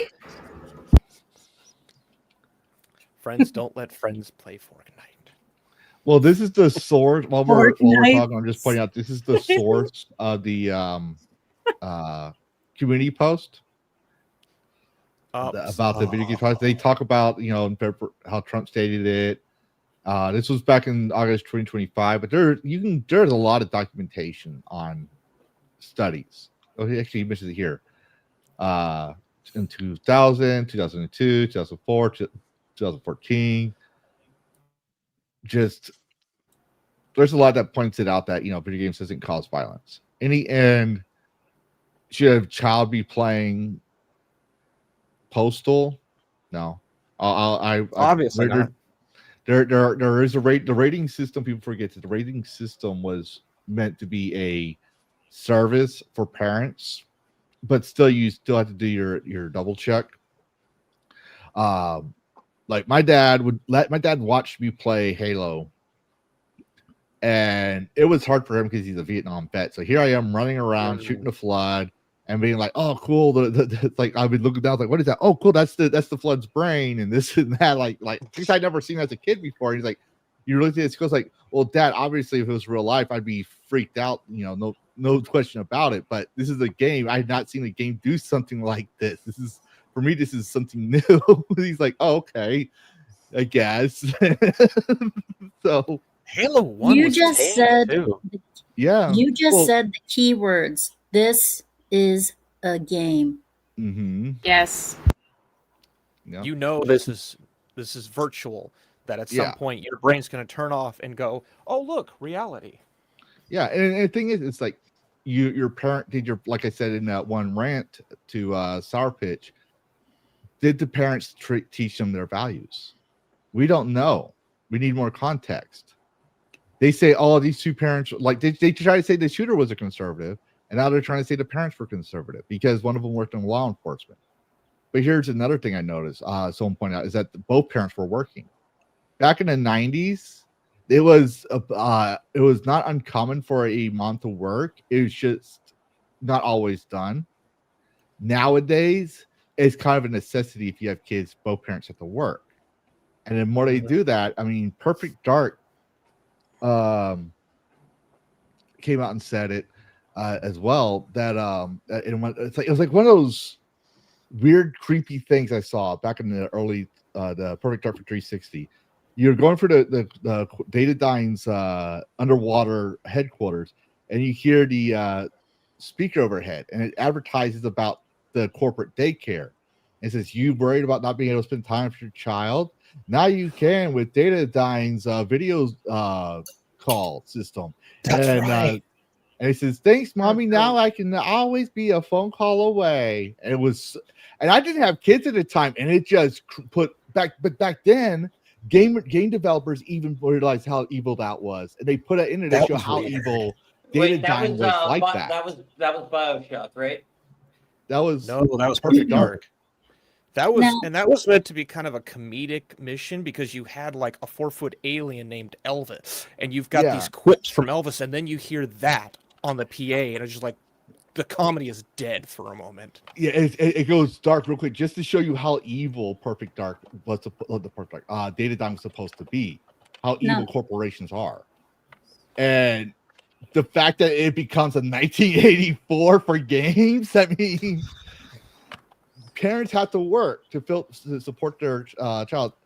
Abe, I think we do have room. Just hop on in. I'll invite you in. I believe we have enough room. In that same vein, will you think back to the we should have little enough room. sisters in BioShock? Just pop on in. Oh God, yeah. Another game. This is an example of it's just a game. Now, this has nothing to do with the violence, but it does have something to do with point of view. Back when Goonergate first started, one of the first games that landed in a point of view was Stellar Blade. Yeah. Abe's trying to come in, but I guess the limit isn't 12; it's 10 people. Anyone? I can. If anyone wants, I'll sacrifice myself. I guess. A lot of people said they'd be only able to stop in for 30 minutes, and it's fine that y'all stay on. I just want to make sure everybody has a chance of voice. That's why I added more people just to keep the conversation going. I'll drop because I haven't been adding to this conversation. So, okay. Well, before you go, why don't you go ahead and if I can? Why does it not let me do it? Okay, I guess because you don't have a thing. Why don't you go ahead and tell everybody where they can find you and all that stuff, and then we'll let. Oh, hey, don't worry, you're good. Go ahead and let people know where they can find you and what you got going on.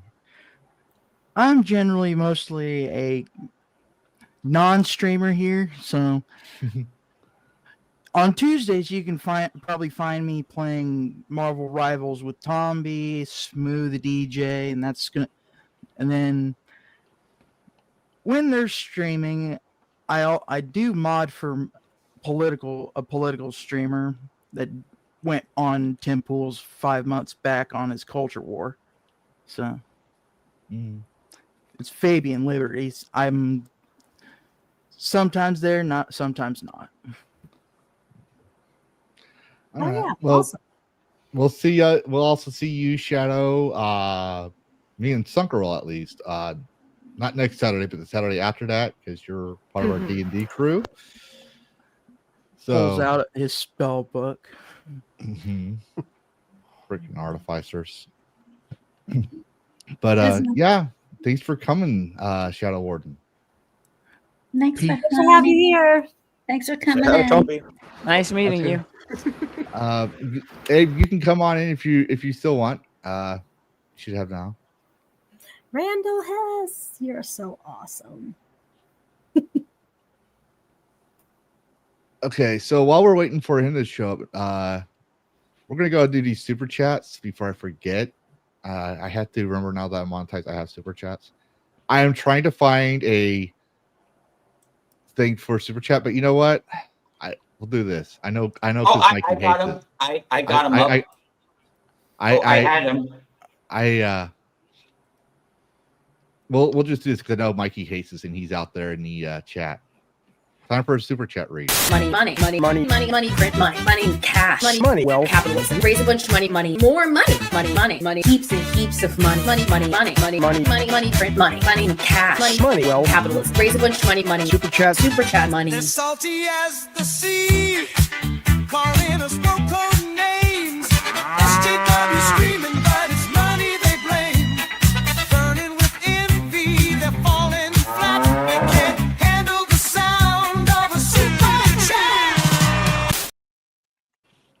Okay, so motherfucker. I actually saved that one. I actually had not used that one. I had it in here for a different reason, but I used that when I was dealing with the Smash JT and McDizzle gaming. I told Will, hey, can I borrow your video? But I don't have my own super chat thing that I'm making, so until I have it finished, I'm just gonna use that for now. But it's overused, in my personal opinion. So we have Kingdom Monster saying, "Only Dragon's Link still waiting, sir." I never said an Only Dragon's Link. I said you would have to see Sonya if she has an OnlyFans link, my good Oh sir. my god. No. Yes, even though I have a brain injury. There you go. She doesn't have one. There you Meat go. Gang. Meat Cake Gang. Yes, Meat Cake Gang. And then we have War Maniac sending 2 Canadian pesos saying, "Howdy." Hi, War Maniac. And then we have Randall Hess, who gifted 1 Lavistro membership.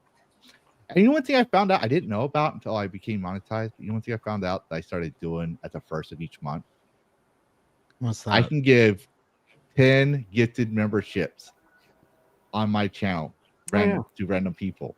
So I started doing that the first of each month or the first week. It's basically within the first week. I've been sending out gifting memberships. Just because the only reason I wanted to be monetized was just so I could have emojis spammed in my chat. That's all I wanted. I don't care about the 1K or anything else. It's pretty nice. And the Goon says, "Yep," and gone. So, yep. So yeah, You don't have the banhammer emoji, Lavistro. I gotta update. I only put so much on there. Slacking. Yeah, you need a lot of members to rack up emojis. Mm-hmm. So I just want to finish my comment real quick. You go ahead. So like I was saying, this goes, it does not stand for the violence, but it does go for real life on one aspect, and that was for Goonergate and Stellar Blade.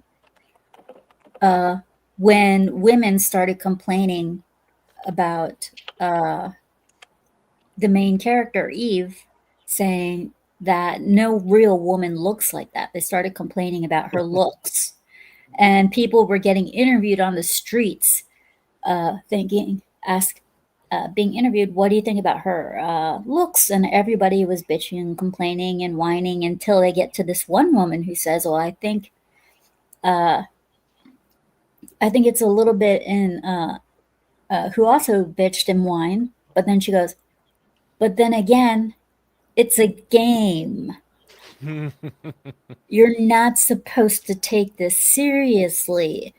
And I was like, thank you. Wait. I'm not supposed to take games seriously? Yeah. Games are life or death. Oh, I should never have taken this advertisement seriously. I remember this game. Narc. I remember that game. No, see, the marketing that we didn't listen to was the part where it says, you wouldn't download a car, would you? Yeah, we did not. Sorry. I didn't know it was licensing a car. I never heard of this game before, but oh my god, this makes me wish we were in the 2000s again. A big bust is about to go down, it says. Mm-hmm. Oh yeah, it was a fun game. That's not a hint for anything at all. No, that wasn't even that verbiage wasn't even a thing at the time that we use now. Really, bust? Yeah, that's like a glossy. But it's still it aged like fine wine. I won't lie. I will not lie. This advertisement made me go buy the game Narc when it came out for Xbox, OG Xbox. And that was because I was a horny teenager. Sure, we can go with that angle. I didn't understand the concept of sex sells at the time. I just thought if I played this game, girls would like me more. I don't know why I thought of that. You gotta understand, I was a teenager. I was an introverted teenager. We thought weird things. Yeah, we thought weird things. But the game design companies have done this for so long, but they're not the ones who created it. It's just the concept sex sells has always been a thing since, well, the first marketplace. Like everyone makes jokes about it, and Oldest but it also was a good game. It backed it. My personal opinion, Narc backed itself up as a good game. I liked it. I like Narc. I could be wrong. Everyone can have their own hot takes, but I enjoyed my time playing Narc. Is there a PC version? This I don't know.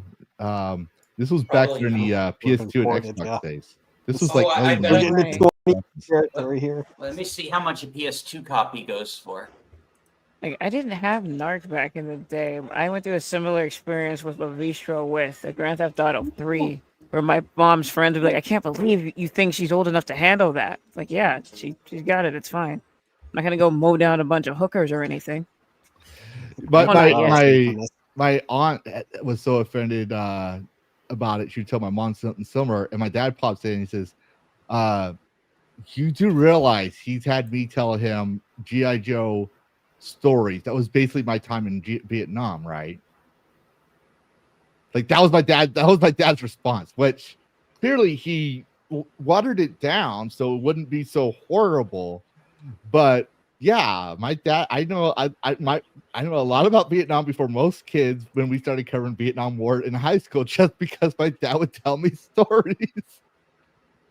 I'm like, Dad, give me a G.I. Joe bedtime story. Okay, well, there's I was in time in Vietnam near Saigon with Charlie. And I'm like, okay. It still gave me nightmares, but wasn't like horrible, like real like he censored it. It gives me like Major Pain vibes. Yeah, And like then he Viva proceeded to Dark tell League. you the story of Tropic Thunder. Yes. But by the way, Abe, welcome. And I do have a question Hello. for you. Yes. Was Animal Crossing your gateway to shaking trees, bullying villagers, and plotting suburban anarchy? I don't know. I'm gonna have to roll 3d6 for that. No, D20. Yeah, we everyone that came on the panel because of the topic of video games had radicalized stuff. I asked each and every panelist a stereotype based on a game. And Sunker Maidens had the D20 one that you were referencing. I don't know. I think a D20 is a bit harsh for that. It's satanic. That's all I gotta say about that. How you doing? Welcome, Abe. Welcome to the show. Yeah, thanks for having me. What's your take on? So you know, we're all talking about, and I'm going to leave this on here because ratings. But yeah. Careful, what was your YouTube, sir. Yeah. What was your growing up? What was your take when people? Did you always experience people saying video games were violence? What's your take on that? Because that's what we've been talking about lately so far. Yeah, when I was growing up, we had the whole satanic panic type thing for video games as well over in the UK. The idea was that like everything was being over-sexualized, everything was about violence. And I've got to say that it was probably Grand Theft Auto was the main culprit for that, or at least was the main focus for it, but it just didn't bear any fruit as an argument. Yeah. Because during that time, society got more passive. It got more peaceful when people had these kinds of games to play. So I've never really held much credence for those theories. Yeah. Well, to be fair, it's older than GTA. Yes. The argument. Yeah, well, it used to be about rock music. Well, no. I'm talking about games. Games have always been attacked, and it wasn't always the church. I'm going to give you an example. No. Here. This is an archive from the New York Times, 1975. Yeah. Yeah, no one cares. 1970. I'm sorry, 1970. No one cares. No, they want your dollar. This is about the movie, right? No, or the game. It isn't. It was a video game. I was expecting some sort of homicide thing about Pac-Man. And that puts players behind a wheel trying to drive down humanoid figures on a television screen.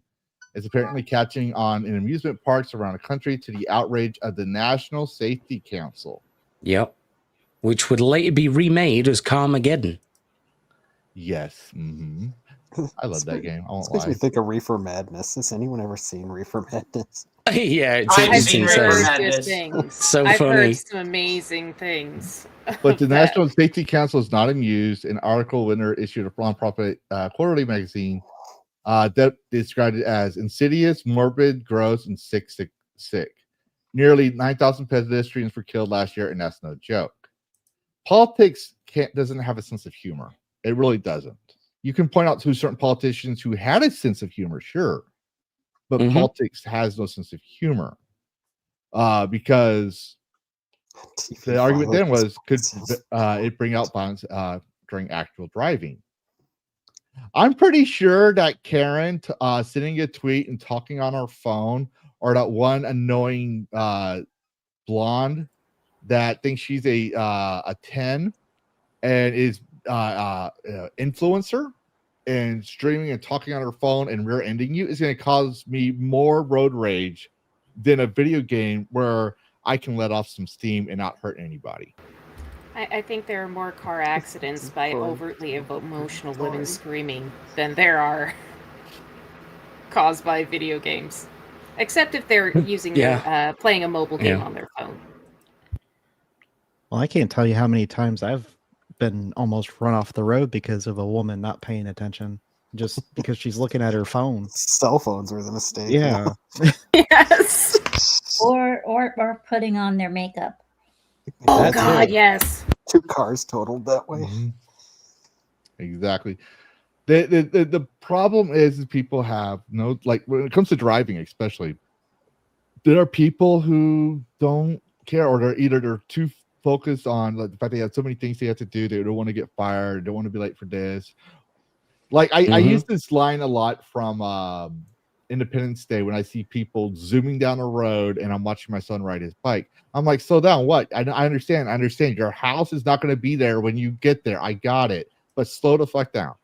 Or your job's not going to be there when you get there. That's why you got to go fast. I understand it, but slow the fuck down. There's kids trying to go to school. And, the quote the ID4, he says, what, you think the White House isn't going to be there when we get there? Which, that's the only reason you would speed that fast, is you let the oven on, there's an emergency, something like that. But going down 65 miles an hour on a subdivision road that's 25 miles, you don't need that. And people don't understand it all goes back to self-governance and self-accountability. We'll let the law we'll let the government take care of it for us. No, we need to hold people accountable. The law says, okay, we're going to leave you alone, but the moment you screw someone's life up, then we have to step in. So I believe we need to have more accountability for our actions, not blame everything else just because we don't like it. But that's just my handle things before we get to the point where it screws somebody else's life up. Well, that's one point. We should, but at this point, like for example, the Charlie Kirk shooting, what I call the domestic terrorist attack that took the life of a father, right? Yeah. If we just give him life in prison, we're letting him stay in prison, free food, free room and board. Everyone has their own political views. All right, I get it. But my personal response is, I don't want my tax-paying dollars to keeping this guy alive when he took a life. My belief is all have the right to live until you take a life. Then your right to that life is forfeit. And I believe, I understand it might be more expensive in the long run, but are you really going to want to do those kind of things if you know that if you get caught, you're going to face, the electrocution chair or the needle? Or are you going to be like, is it really worth it? Yeah, it's supposed to be a deterrent. Yeah. And you might think twice when you know you're not going to get a cushy cell for the next 30 to 50 years. Yeah, exactly. Yeah. And I know the prosecutor's actually seeking the death penalty. It's there in Utah. Good. The death penalty, however, in some states is defined as life without parole. Yeah. Well, from what I've seen, they want life a firing without parole squad. is life without parole. It's a pretty damn slow death, isn't it? Firing squad. I think in Utah though, they shoot you. Yeah. When you think about it, life but we've had without parole really is death sentence. It Yeah, is. it They're is, still alive. technically. I'd rather Yeah. to just like, you know, as soon as the judge pronounced sentence, maybe give a year max, especially if we're worried about someone was clearly innocent but framed or whatever, like a mistrial. Gives them a year to reevaluate their case and state their claim, give them that chance, unless we clearly see them doing it like we saw in this case, right? that's Where pretty it's clearly that guy. Yeah. Yeah, there's unequivocal evidence that this guy Yeah. did it. There's Yeah. no question about it. hmm Then send them straight to the thing. But other than that, give him a year to try to be about his case, give him a chance. You know, the law's not going to be perfect. It never is. But you have evidence that supports the claim. You can put the guy right then there straight at the time, not just by hearsay evidence, but actual physical things, his own admission, stuff like that. He needs to go. He doesn't respect human life, and personally, I don't think I'm going to be able to sleep very well. That's my personal take, knowing that this guy could potentially jump across the fence or dig a hole on Taco Tuesday night and get through the sewage lane and come out the other end on a rainy day and run scot-free.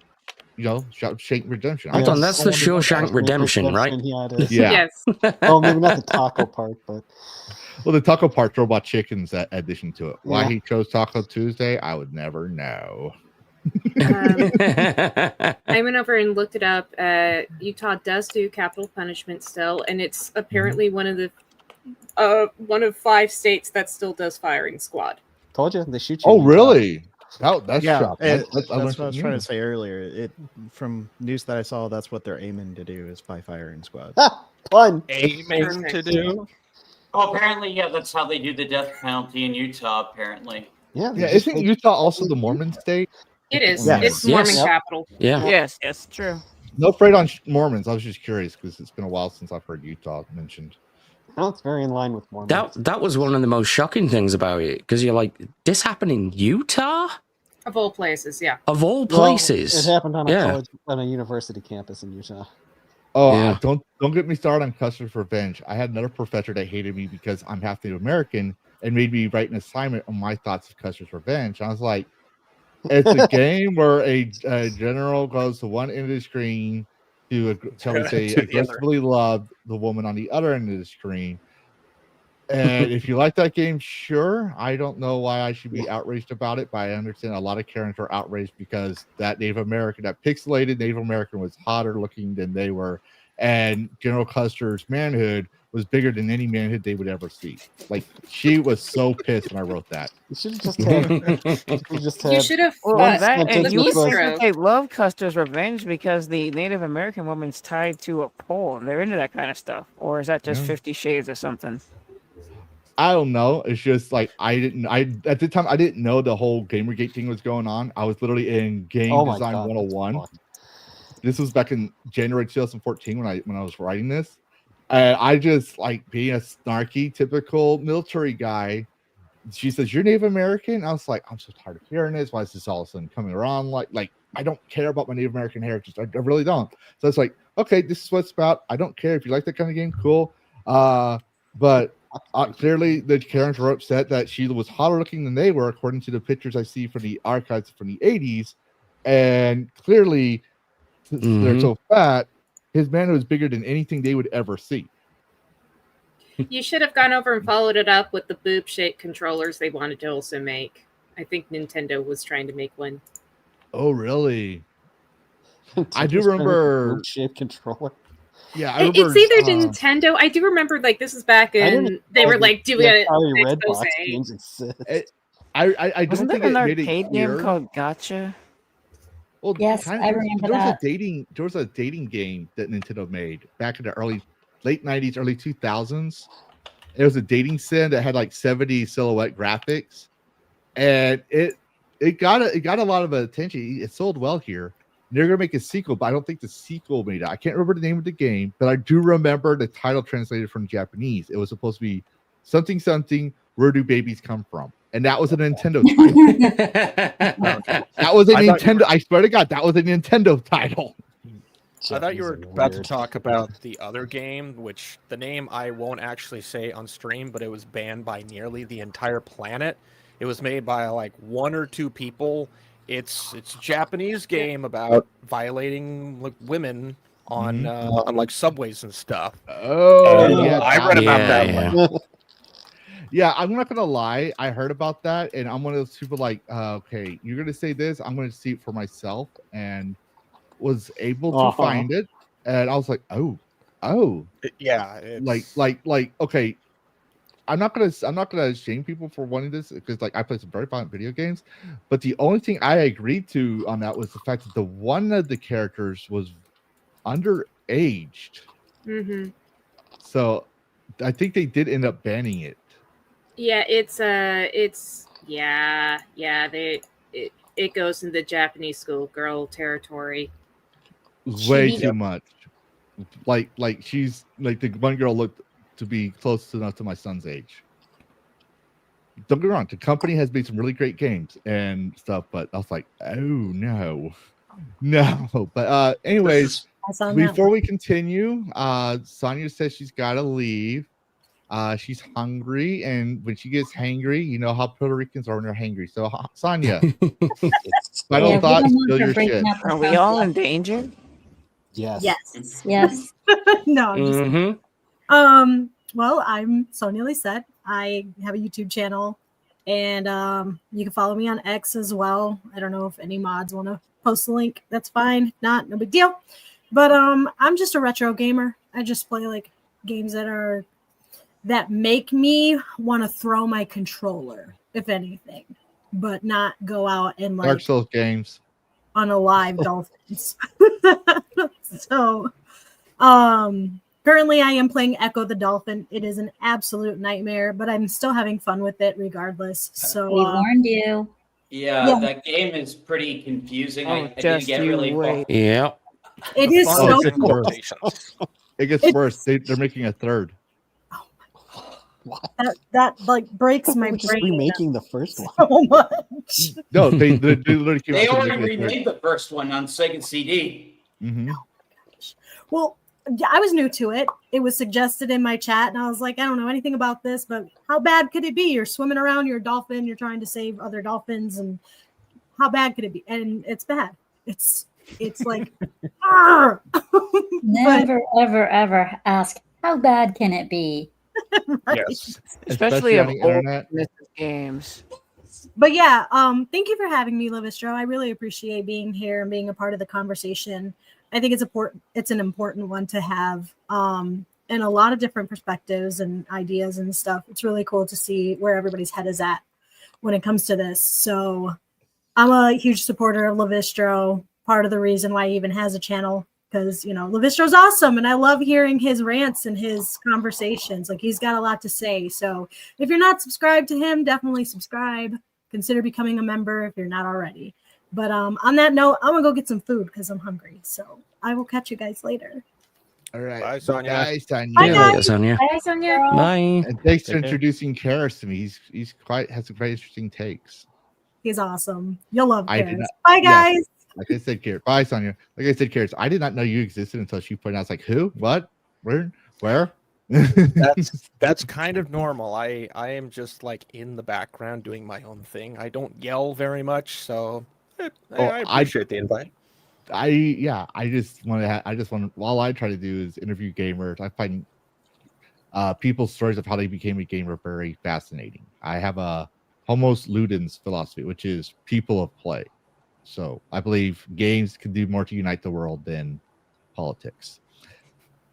Anyways, speaking of politics, normally we don't cover this stuff. And it's because I try to, because most people, when I say politics, they say, okay, we're gonna take a tribal approach. No, and I don't want that. That's one I don't like. I want the games back before in the past where like it didn't matter what political tribal was. We sat down and shared a good game together, and that's what I'm trying to build here. But that doesn't mean that when push comes to shove, we have to call things out.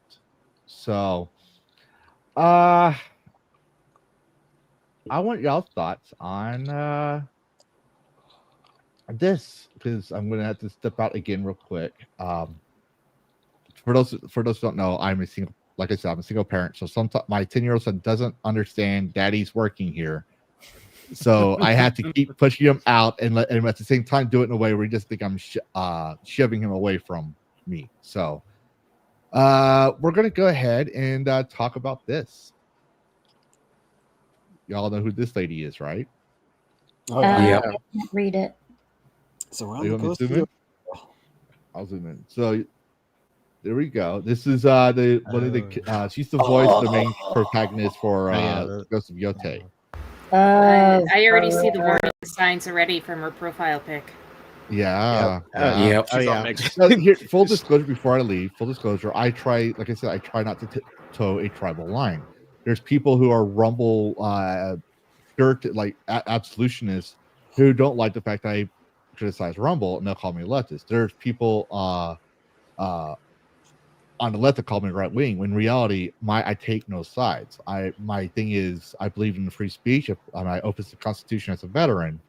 And I believe, she has the right to speak her political views, but she's not going after gamers. At the time, this was when Ghost of Yote came out. So I defended Ghost of Yote originally. It says, let's wait and see. We don't have enough evidence because not every game that has a female in it is going to be woke. I mean, otherwise you're going to argue that Samus in Metroid Prime is woke.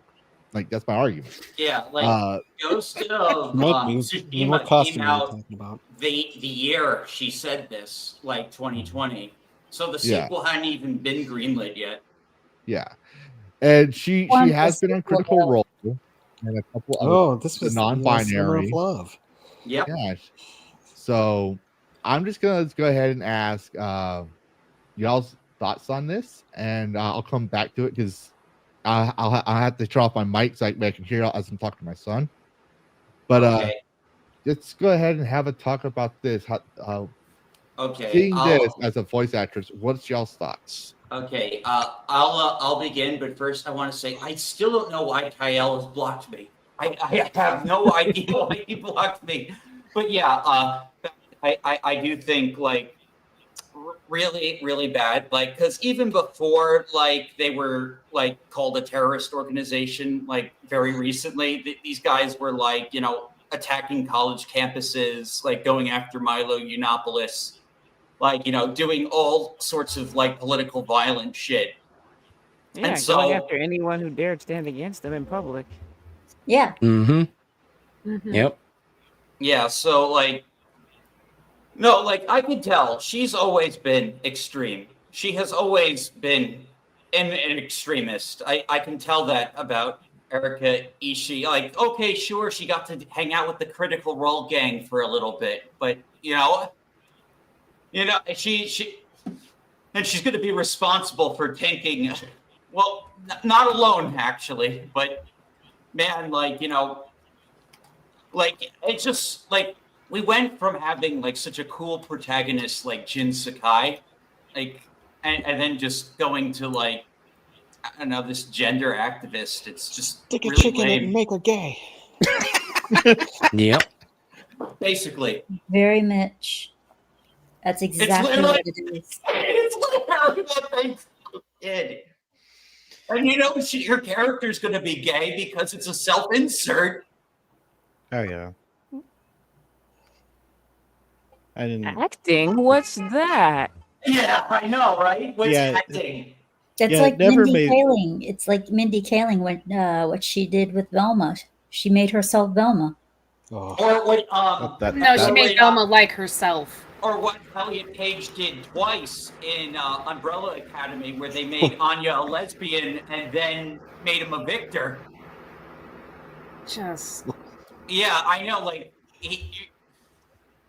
Ellen Page, like pretty much ruined the Umbrella Academy. And you guys remember I Am Not Starfire, a total self-insert? Yep. Oh God, yes. That was fucking hilarious. Oh, that was literal fan Oh, fiction. shit. That unlocked a memory. My goodness. Oh man. Hopefully not a cool one. Have you seen Jay Longbone's crew read that book? Yes, that's how I know about it. It's fucking hilarious. It's like, I thought, who the hell is this character? This game was literally made just to prop this person up. It wasn't made to make actual money. It was just to like ride the coattails of a more successful game. Yeah, well, that's all it was. Is they were like, oh man, Ghost of Yeah, they're using Tsushima it was like a super duper popular. It had a Yeah, shot at nobody Game of the wanted Year. Holy I haven't fuck, even that's a played soapbox we can Ghost of hijack. Tsushima. Let's do it. nobody Like- wanted a Jin Sakai. I mean, nobody wanted a sequel without Jin Sakai, and they Yeah. knew that. When I see something like that They don't care. It's the vehicle for the message. Oh Let me dear. zoom out a little bit. Oh yeah, The- How many different it's ways? pretty can bad. Oh extreme dear, mental you health- show more and Who it wants to gets go worse. first? Oh, she Oh, yeah. Did It- you nah, it gets see- pretty bad. See the one of her jumping outside of Disney, protesting the police? Oh god, And, no. and then I'm going to show you another Waving one. those flags. So like this is probably like the same day. Who goes to Disney World just wearing with those flags to protest police? A creepy person. Is she So- not Yeah, aware that exactly. Disney And then owns the someone that police wants wherever they have validation. jurisdiction? Am I Yeah. correct This is in just a assuming politics that she system. decided to do all of this during the Biden era? Yes. Yeah, it's yeah. the summer of love. But the thing was, it's summer of like, love. the This is only reason I defended pre-election. her for context, and it's not because like I agree with her thing. Like I guarantee you, if we sat at the table together, she would probably be at my throat. Like that. Like Yeah. like I'll say Yeah, that she I'm doesn't very look aware like of it. someone who would respect But my free speech. I respect as long as they're leaving people alone, because we gotta remember the community manager, everyone was talking back at gamers. I scrolled down her profile page just to see who she was, and realized she's been in Critical Role and stuff, but she never really came out and attacked gamers on her tweets that I saw, unless she deleted them. You know, I just went by at the time of Ghost of Yotei came out and didn't see that. So it's like, based on what I'm seeing, she's free to have her political views as long as she focuses on making the character a good character. But then we have this nobody, this person who decided that he's going to jump in and say his own statement for clout. But you know, he actually is pretty based on it. It's not how this works. Oh, So this is Dash's own. Hey, am I chasing clout? Oh god, yeah. So at this point, the only people getting Yotai over other games coming out this fall are either extreme blind faith ponies or murder supporting extremists. Normally, you could just switch it to Japanese, but no, they body scanned her. I can't wait to hear about more industry layoffs. I think I'd rather have Hank Scorpio voicing the character at this point. I would too. Well, That that's would be actually awesome. that's the That fun would thing be now with cool. AI. With AI, you can probably get an Yeah. AI voice to go over and do everything, probably everything she can Yeah. do and better. Yeah, it's doable. Yeah, who played Supposedly- Prince Scorpio in this Simpsons? Like, He likes German beer. oh man, like yeah, just get him. I'm sure he's still around. Homer, could you do me a big favor? Kill someone on your way out. In the chat, I posted a poll while we're talking about this, asking everyone's thoughts. Are you buying Ghost of Yotei? Yes or no? Clearly, I'm not. And I had Ghost of Tsushima on my wish list. I hadn't played it yet. I was wanting to play it. But it's one of those things. It's either I buy it when I had the funds for it, or someone's gonna have to gift me the game. And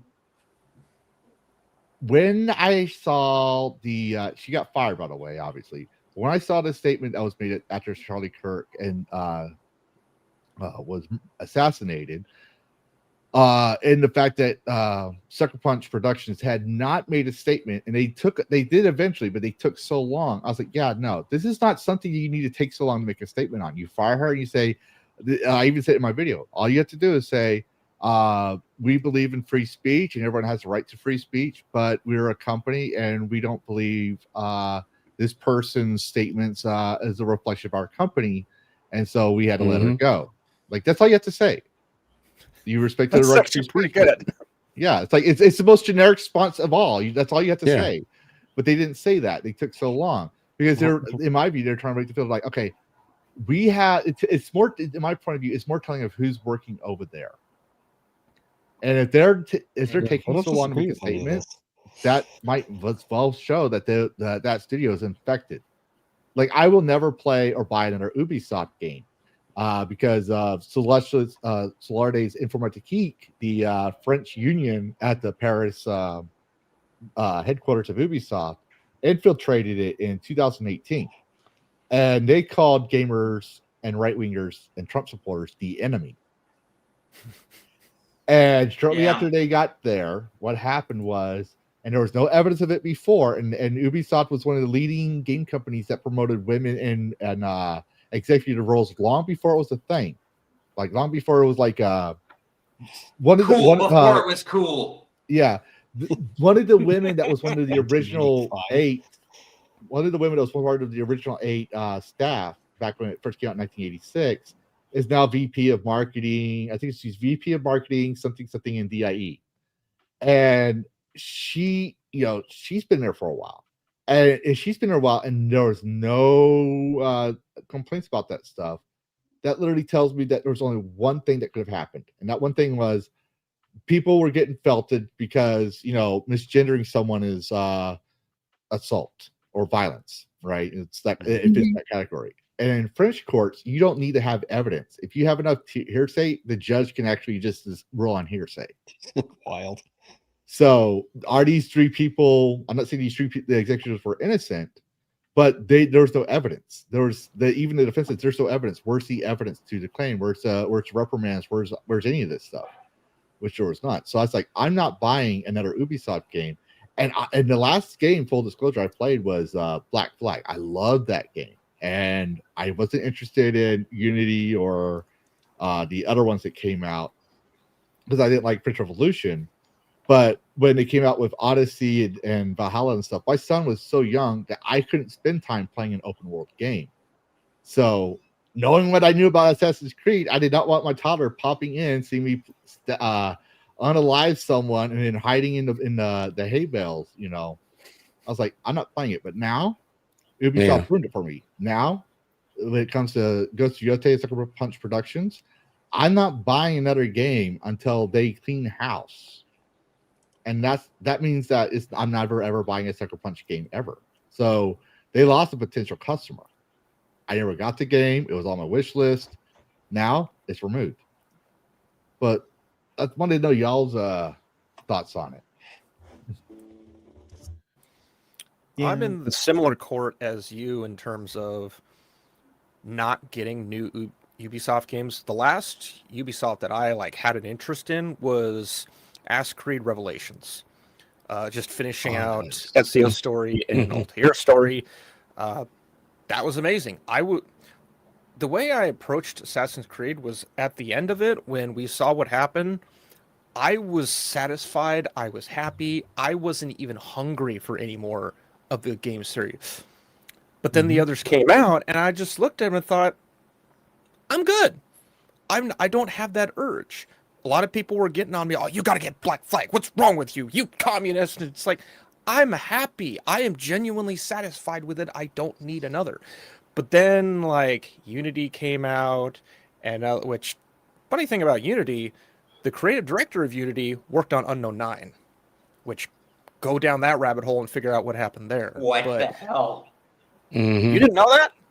Oh, I did some rabbit hole searching on Unknown 9. You had some serious industry people working on Assassin's Creed game. One of them, the creative director of both Unity, and he was also, I think, on Revelations, who happened, I think he even started Reflector Studios, which did Unknown 9. Why didn't he get any flack for Unknown 9? But whatever. I just... On dumpster fire that was. I played 4 hours of it. It's just an unfinished game. It wasn't actually that bad.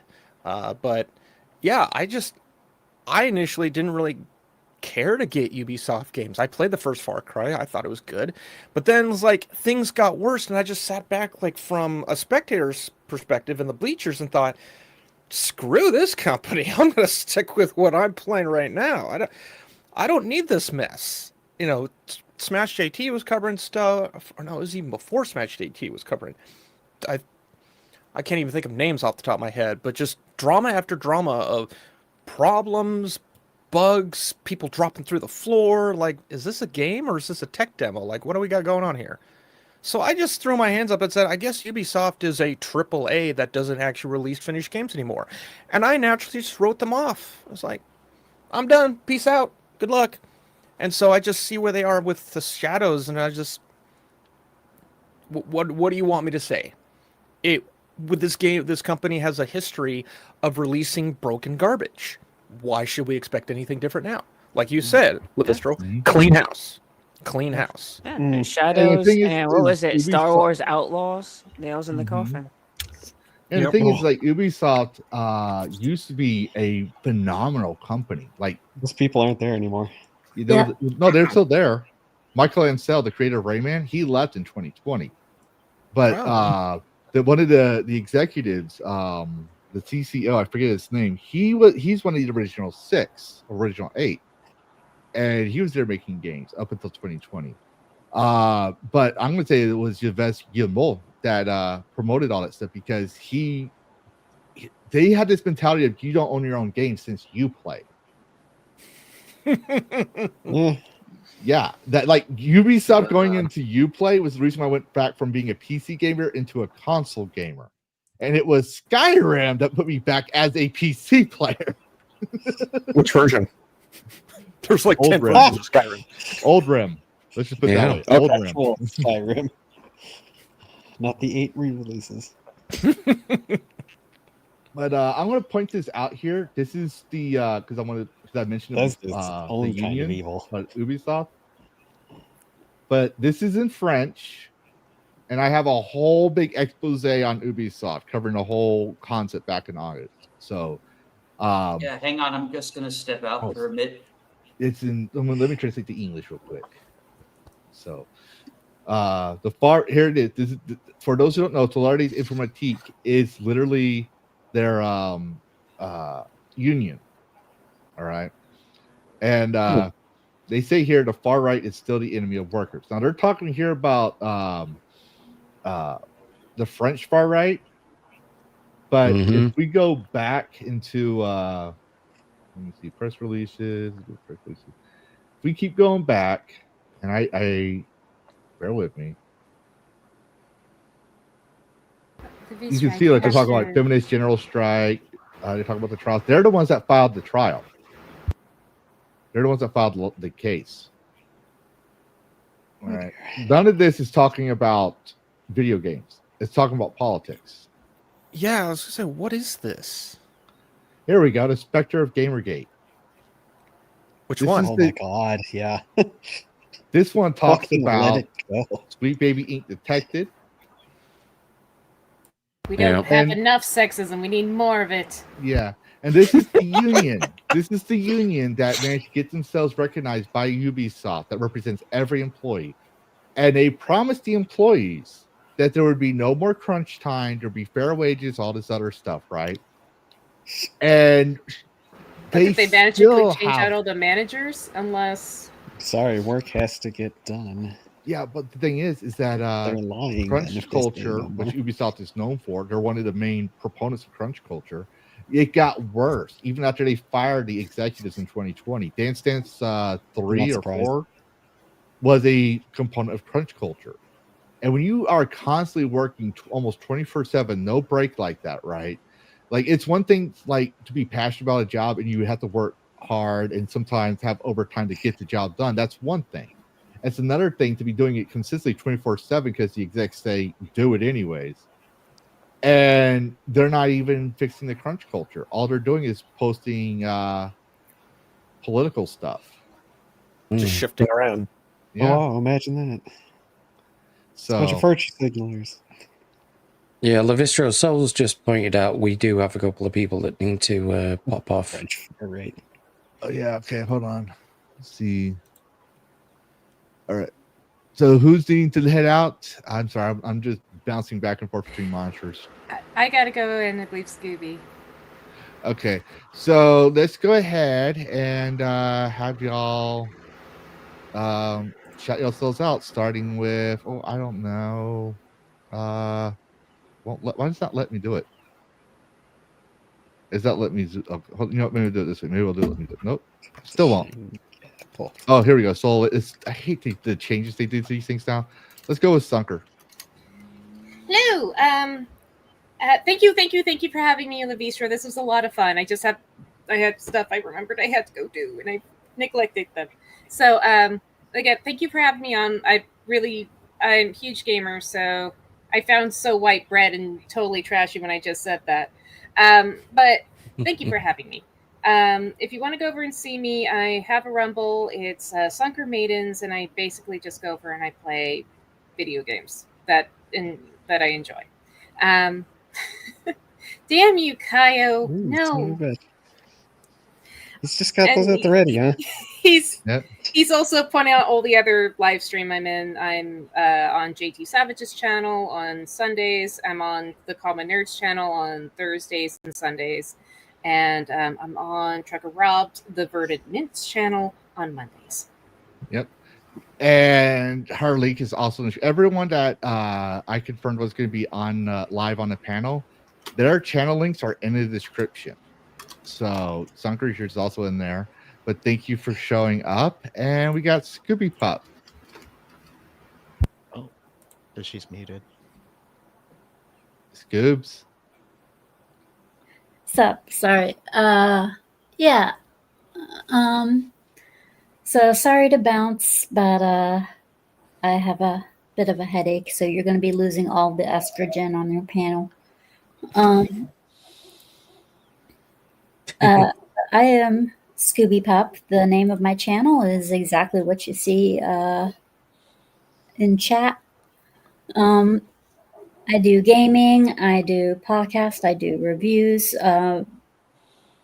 Basically, right now, starting tomorrow, I will continue my fight against this stupid bride from The Perfect Bride, Fang Ling, and Wu Chang, Ball and Feathers. Now, mind you, for this game, it is my first Souls game, and I wish I hadn't played it. If you're into rage gaming, trust me, I rage like no frickin' tomorrow. And after that, I will be on Stupenza's show late at night. Monday through Friday, I will be doing gaming for Wu Chang and Lost Soul Aside.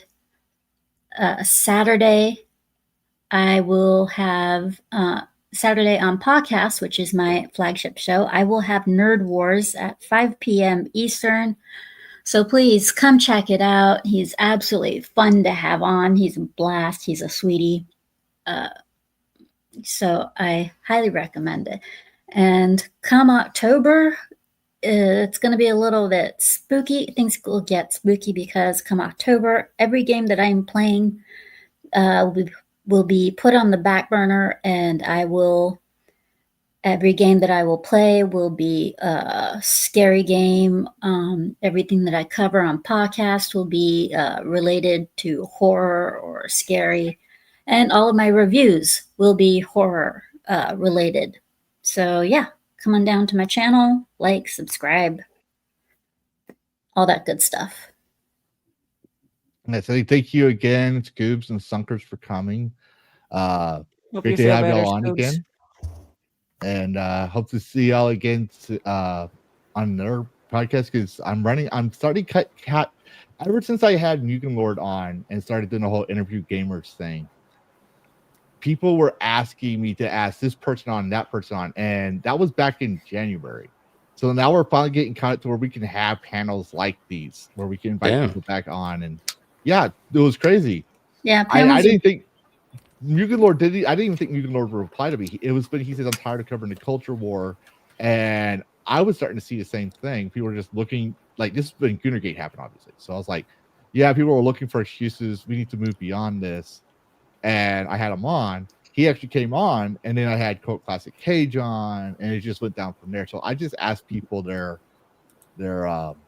gaming history because I like to hear it. And then now we're getting caught up. We're going to be cover more panels like this again. But thank y'all too for coming. You're more than welcome to come again. Sunker, I will see you in 2 weeks on D&D. If I don't see you on Rumble, I need to start saying hi more often. I just work. So now I feel like a stalker. But that's what I do in most channels, especially on even when I mod for Hypnotic. I just work and look for someone that breaks TOS and go, and ban. I have more bans on my belt than anyone else. Are you really looking for people who break TOS? I swear, when you're in my chat, it's bad. Yeah, he has the ban hammer. Everybody knows it. If somebody acts up in chat, you automatically, he's the one that pops up the gif of the character from. Oh no, you suffer. Oh yeah, you suffer. A gif of somebody carrying a giant hammer will appear, and you know you're in trouble. Yeah, in Hypno's Discord, I put Scruffy to January. Says time to get out the band hammer. He's dragging a big old mallet. Yeah, that's when you know you're in trouble. So yeah, I simul stream on many different services, just not when it comes to gaming. Yeah. So yeah, hope to see you guys hang around on my channel a bit. Pouty, sweetie, it was good seeing you again. It was Always a great pleasure. seeing you guys. Thanks for coming in. All right. See you around, Scoob. Bye, Scoop.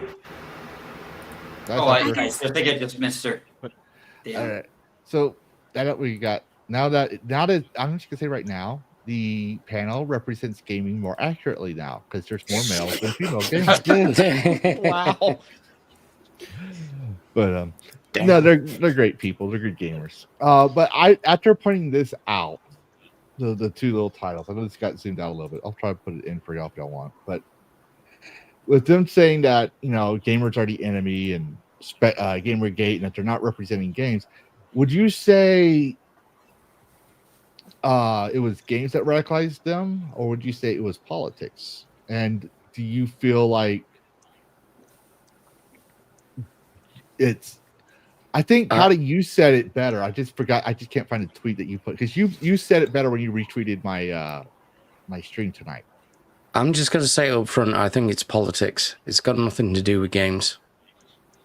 Same. Games have been poisoned by politics, not the other way round. Right, because culture is downstream from politics, and games are a part of culture. Exactly. Yeah. Games, even people point out the prohibition, but they don't realize it's a perfect example of game censorship because people focus on the alcohol. They forget that pinball, billiards, skee ball, classic arcade games was banned. In fact, the song Pinball Wizard from the 70s was literally about pinball coming back. Yeah. People forget that. It's like, yeah, you can censor games all you want. You can censor porn. Like the whole, like I live in Texas, right? They had the anime ban. And I'm like, I tell people back then, I was like, you do realize that's not going to do anything. You do realize that when people wanted to stop prostitution, because prostitution was legal up until the late 1880s, and even the church turned a blind eye to it in the Middle Ages, because there was brothels back in the Middle Ages.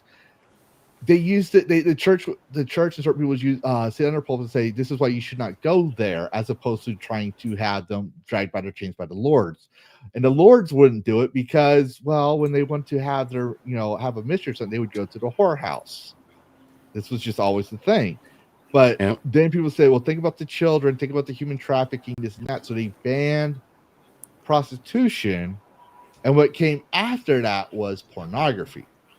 Pornography came to America in full form as a market. I mean, there was always pornography, but not like in the context of it is now, where you have stories and videos and they're cheap stories, obviously. So, but still, the point is, pornography wasn't a thing. Pinup gals wasn't a thing very much until the ban of prostitution.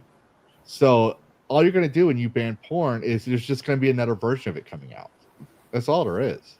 You can ban all you want, but if you it's to quote Jurassic Park or misquote Jurassic Park, sex finds a way.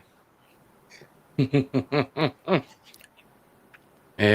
absolutely. Especially when the porn industry is owned by one company. Really, I did not know this one. Yeah, nearly There was some YouTube video. Someone went down the rabbit hole of this.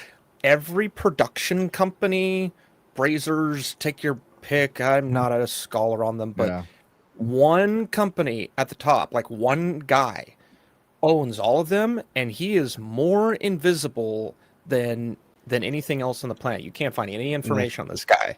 Christ. Yeah. How did you You find got to be information sitting on this a guy? warehouse of skeletons then. Yep. Something like that. Yeah. That guy will not let porn die. Yeah, well, he- I find it interesting. You said he could. I'm not trying to say you're a liar or anything. I'm just saying I find it curious. You said they could not find information on the guy, but clearly he found some information on the guy. This person like tried through the grapevine of tracking down companies and shell names and whatnot. I think they narrowed them down to like maybe a city, maybe a state, but like I think it's just like a business name. Like there's no human name, I think, at least not one legit. So it's like it's a okay, then that would make sense then. Yeah, because I was like, like, wait a minute. Oh, they tried. Yeah, absolutely. This person's like, who owns all the porn companies? Let me go down this rabbit hole. It's like the VPN. Or the John De La Rose at rabbit Just get to hole. sit on a monopoly, that was one rabbit hole because I was nobody not wants to prepared touch for. that with a 30-foot pole. Yeah. Yeah. So like, yeah, you can, politicians can probably put bills in all they want. This guy just makes a phone call and tells them to shut up because money is brought in from porn. Yeah, money's brought in from porn, but also there's like 6 to 7 SCOTUS cases that also define the difference between porn as an art and porn as an obscene. There's the porn is a form of free speech. Otherwise, you could classify the statue of David as porn, and that stood out in the tower of his dong proudly showing in the middle of the village square. Mind you, it was meant to be on top of a church, not out in Market Square. But the people loved it so much, they actually asked the church to donate to the city because David was their patron saint. Stood there naked with his dong and all for everyone to see. Market being, everyone of all ages can walk through there.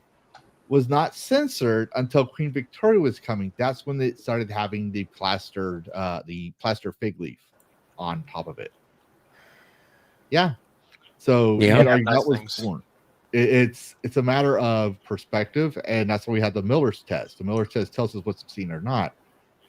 The statue of David has literally artistic and political value and historical.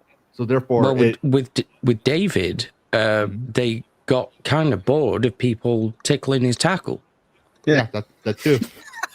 That was the thing in the 90s. The statue of David was a pop culture icon in the 90s. Yeah. I remember that episode of The Simpsons. Yeah, it was not just The Simpsons. The Simpsons scripted off it for sure. But I remember walking to market. They had a statue of David running around, pictures of statue of David with Levi pants on him and stuff. Like it was the statue of David, and it was just like a statue of the statue of David with Levi pants on, or just some other thing. Or they would even use him and the big thinker for advertisements. So wait. David had great genes. Yes, he did. You could say that. Yeah. Nice reference. Just like nice Sweeney. There. But yeah, so I will say our problem with games, right, is it's kind of hard to say that gamers are violent in my sense, because we don't gatekeep. We like, okay, oh, you're dash attack, cool. You want to play a game with me? No, okay, and we go back to play our game. Like, but then when someone wants to be in our game, we're so opening and so inviting, right? We're like, come play the game with us. And it was a perfect way of these crazies to come in to point to our own platform. Of course, we would say no, that you're wrong when they would try to write their fan fiction on lore that they're dusting up now and unearthing from the early 2000 forums and trying to make that canon. But me personally, what radicalized video games is, it's like Az points out. I come home from work, or in this case, my son's in bed. I sit in my easy chair, I grab my controller and I just want to play a game. I want to forget about all the aches and pains, all the injuries from the war I have. The fact that I almost went off on a freaking motorcycle popping by my house. And I just want to pretend I am a dragonborn. Or I want to pretend that I am a crew on a spaceship and fighting against a bunch of robots. Or whatever. I don't want to hear about the sexism in games. If I want to fantasize about having a romantic relationship with a skimpy clad big booba woman that was the Witch of the Wilds. Oh, I can't mod my games now? Okay. Then why am I playing your game? Like, I don't want to hear your politics. If I want your politics, if I want to be preached to, I'll go to a church. And I'm a Christian, so I'll go to a church if I want to be preached to. Yeah. But that's how I feel. That's why I feel like people that's when I start getting violent. And I'm not gonna say violent with, physically. I'll get violent with words, and I'll start saying, "Oh, you want to say I'm a sexist, misogynistic, racist piece of shit?" Okay, then I'll start behaving that way. So maybe you'll go away and leave me alone. Exactly. I mean, maybe at the end of the day, all I want to do is space out and pretend that I live in a fishing village in a game of Stardew Valley.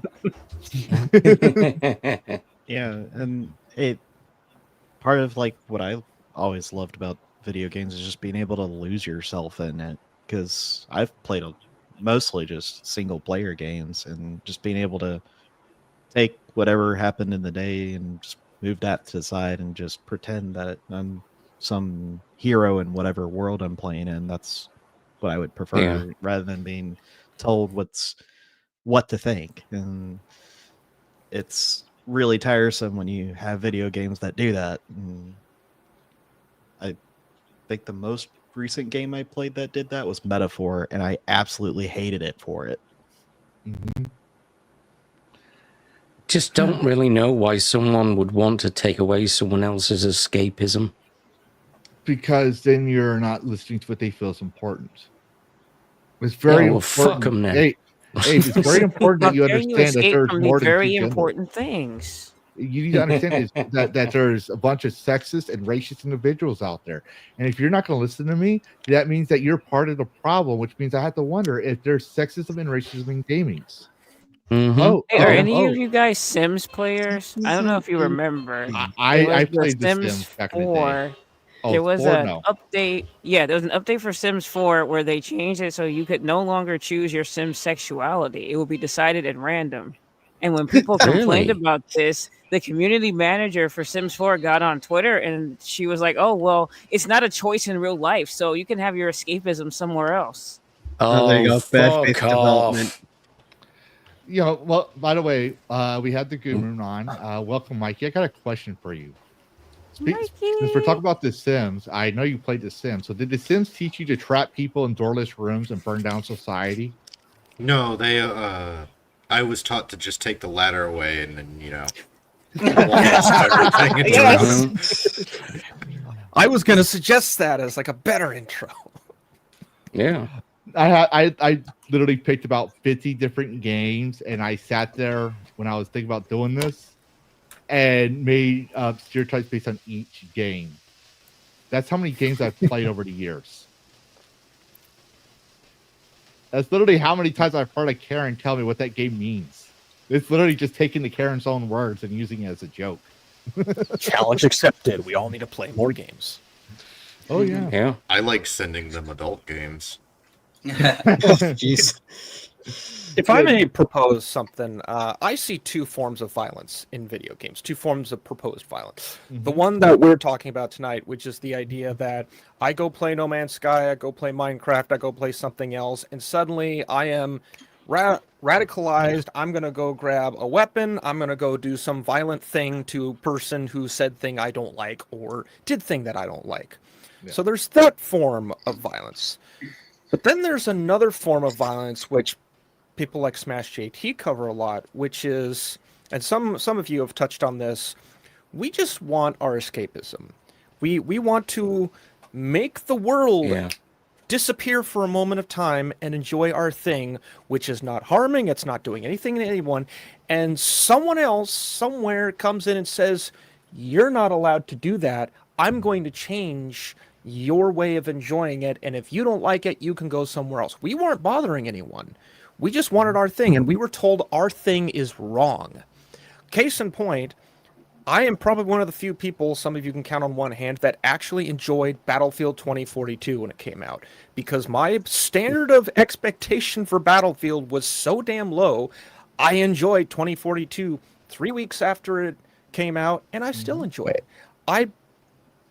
I didn't have a lot to expect from it. I go in, I grab an LMG, I shoot virtual things, and I call it a day.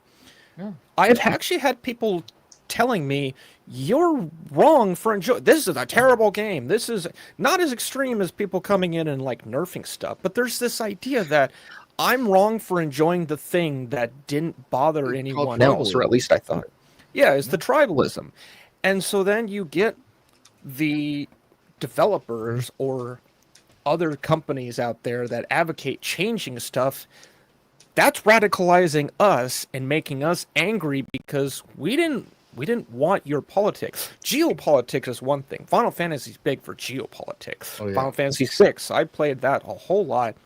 And like, I think, what's his name? Gustav, whatever. His whole geopolitical war across the lands was really fascinating. But that's not politics. That's not left-right politics. You're part of this tribe. How dare you go jump off a cliff? It had political elements, Geopolitics. but it was Yes. woven in a way that it told a story and let you. And I argue, even BioShock did this. BioShock 1 was a perfect example of Marxism and Ayn Rand's objectionism coming together. Like that's literally what it was to me. And then you got the Great Exceptionalism. BioShock was really good at making political games, but it was a way to let you play the game. It told its story, and at the end, you decided what you thought of it. And that was the same with Final Fantasy VI. That's political games done right. It's a form of art. It's not a form of propaganda. Once it becomes propaganda, it stops being art. You're supposed to like this thing. Dustborn. Someone mentioned Dustborn. Oh man, That's politics of you need to like this thing. It's like, Well, no, I mean, I don't. Following on from Lavistro's point, I mean, we're at a stage now in which Atlas doesn't have the option to shrug. Yeah. No. It's gone. You can't shrug. Yeah. And Atlas has to be, you know, a randomly generated gender. Yep. Type 1, type 2. Yeah, that's the thing. It's like, like if one thing I liked about BioShock, I never got to finish the game because I ended up getting deployed. You never finished BioShock? Okay. Yeah. No. Yeah. Okay. Deployment. Okay. Yeah. Definitely worth it. Yeah. So I'm trying to get back into playing it, but it's that thing like I bought the game. I don't want to buy it again, but I want to finish the game. So it's like one of those like tug of wars I'm having. But when I was playing, I noticed that it was being objective to both viewpoints, Ayn Rand's and Marx's. Like, see, here's where this go wrong, horribly wrong. The free market system ended up creating the socialism inside of BioShock, inside of that thing. Like they pointed that out there. Like the scientists became the oligarchy. It was and with no ethics and this and that, they get to dictate the rules. It was crazy. I never thought of it that way, and I was like, holy shit! It was. Yeah. I thought it was real wit, but Yeah, Ryan built Rapture to build a free society, but then it became kind of a dictatorship, and you had the two warring sides between Fontaine and Atlas and Ryan, and Atlas won because you're the main character. Mm-hmm. Yeah, thanks for spoiling it for me. Oh, I guess sorry. we're even now. What? Did you at least get 20-year-old series? Like, would you kindly? It's like one of the like. Oh, it's still worth it for him to experience it cinematically. Come on. Oh, no, it's man. okay. I ruined Jedi Survivor for him, so that's why I just. Oh yeah, revenge. Yeah, yeah. See, So I wasn't gonna we're say even anything, now. but I never finished Survivor either. I need to go finish that, but that game is so damn long. I'm gonna forget about it by the time It I is get a to the part long that ass works. game. Yeah. Trust me, as soon as I finished the game, I uninstalled it. But I went off. I already spoiled it already. I'm not gonna say it again. But I went off on one scene, and it was just It was just because it threw all the story and lore just from the movies alone. If you agree that if you say that EU is not canon, the Extended Universe is not canon, right? Then you agree the movies are canon. The movies alone, Obi-Wan says that Anakin has more midichlorians, 3 times more. Is it 2 or 3 times more midichlorians than even Yoda himself, who was the most powerful Force wielder in the Star Wars movies, in the movie series. And I'm not going to spoil it, but I'm going to say there was a scene that when you watch it and you know all this, you're like, wait, that's not possible at all. And I'm not going to spoil it. I did spoil it, but I'm not going to spoil it again because I didn't know that Dash never finished it. So now that I know someone hasn't finished it, I'm not going to spoil it. That's all right. I've never played consume the Bioshock. product. Yeah. Yeah. Don't complain. Just Oh, here we go. A typical black woman talking about. Hey, it was fun. I find it highly amusing. Don't get me started. I agree with Gaio. BioShock was pretty fun. I had fun with 2 as well. Infinite was just really kind of meh. It was one of those like, oh, you'll just never actually lose games, and it just brought the fun out of it for me. Infinite shifted it from like horror to arcade shooter, I think. Pretty much. And yeah, the politics of it was a little bit it was. What, was I the only one who laughed during the opening scene with the throwing the baseball at the interracial people? Yeah. I'm interracial. That's so. I saw that clip for that scene that people were throwing a fit about it. Let me put it this way: I'm interracial. I'm a mixed breed. I'm a mutt. Okay, I'm a mudblood, whatever you want to call it. And I'm like, motherfucker, even if that was a real thing, if someone gave me that ball, you don't know me. I will just do it just because you gave me a ball and said throw it at these people. I would just do that just because you gave me permission to do that. Yeah. Well, you have no idea what I'm like because I'm literally with my trauma and PTSD. I held myself back a lot. But I was like, if you gave me the permission and I could cause chaos, I would cause chaos. Now, clearly, I would do that in real life, but in the game, I'm just saying, yeah, I would still do that if it was an option in the game. Let me make that perfectly clear.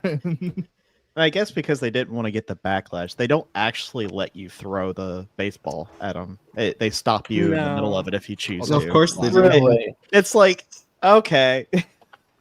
That's lame. Yeah, because the hand you use to throw it has like some sort of like tattoo type of thing on the back, and they're like, wait a minute, brand on you, and they grab you every single time right before you're about to toss the ball. Yeah. Wait, so they give you the option to enact violence, and then the developer just says, "Ha ha, psych." Yeah, yeah, really. Oh no, you psychopath! You don't get to throw that ball. Wow. Well, they look at that and they're like, oh, wait a minute, it's you, and they pretty much treat you like the Antichrist. Interesting. Yes. That's right. You're the Antichrist, not us who just told you to throw baseballs at these people. Choice is an illusion in BioShock Infinite. There is no choice. That's, I think, So what's it's the like- point. How fucking dare them now let me be racist to interracial people? Fuck them. No, It's no, the I'm trying Matrix to throw the Reloaded. ball at the racist, and they stopped me.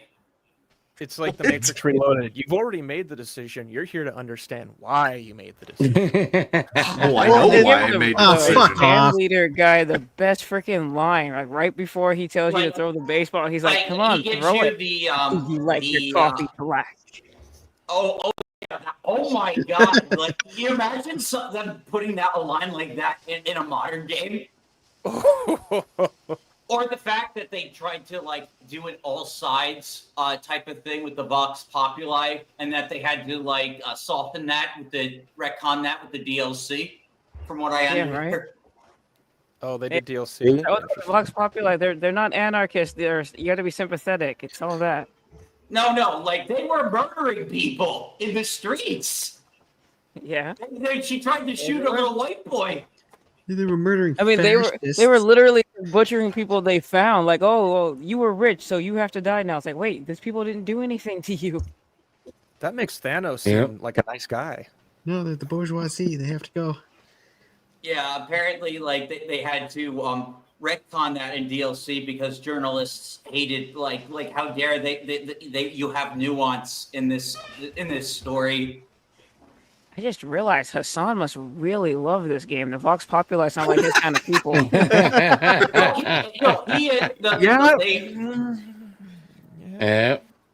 they Interesting how, literally are. They really were like proto BLM. I mean, like, yeah, it was sucks that they were being oppressed and like everyone in what's the name of the city again? Oh, you're talking about the ghetto where they kept people? What was it? No, just the city, the city in general. Colombia, right? Oh yeah, Colombia. And like everyone in Colombia is racist, and including the Irish. Like, not like they include the Irish in the mural. Mm-hmm. Oh wow, I'm surprised they did. I know. I'm like 90% Irish, so I was like, "Oh, cool! I'm oppressed in this game. Nice." Yay! That's very creative with their That's probably the most accurate thing there, though. But the thing is, that is historically accurate. Like Irish need not apply. Like that was a thing. Like they made an entire movie about it. Gangs of New York. Yeah.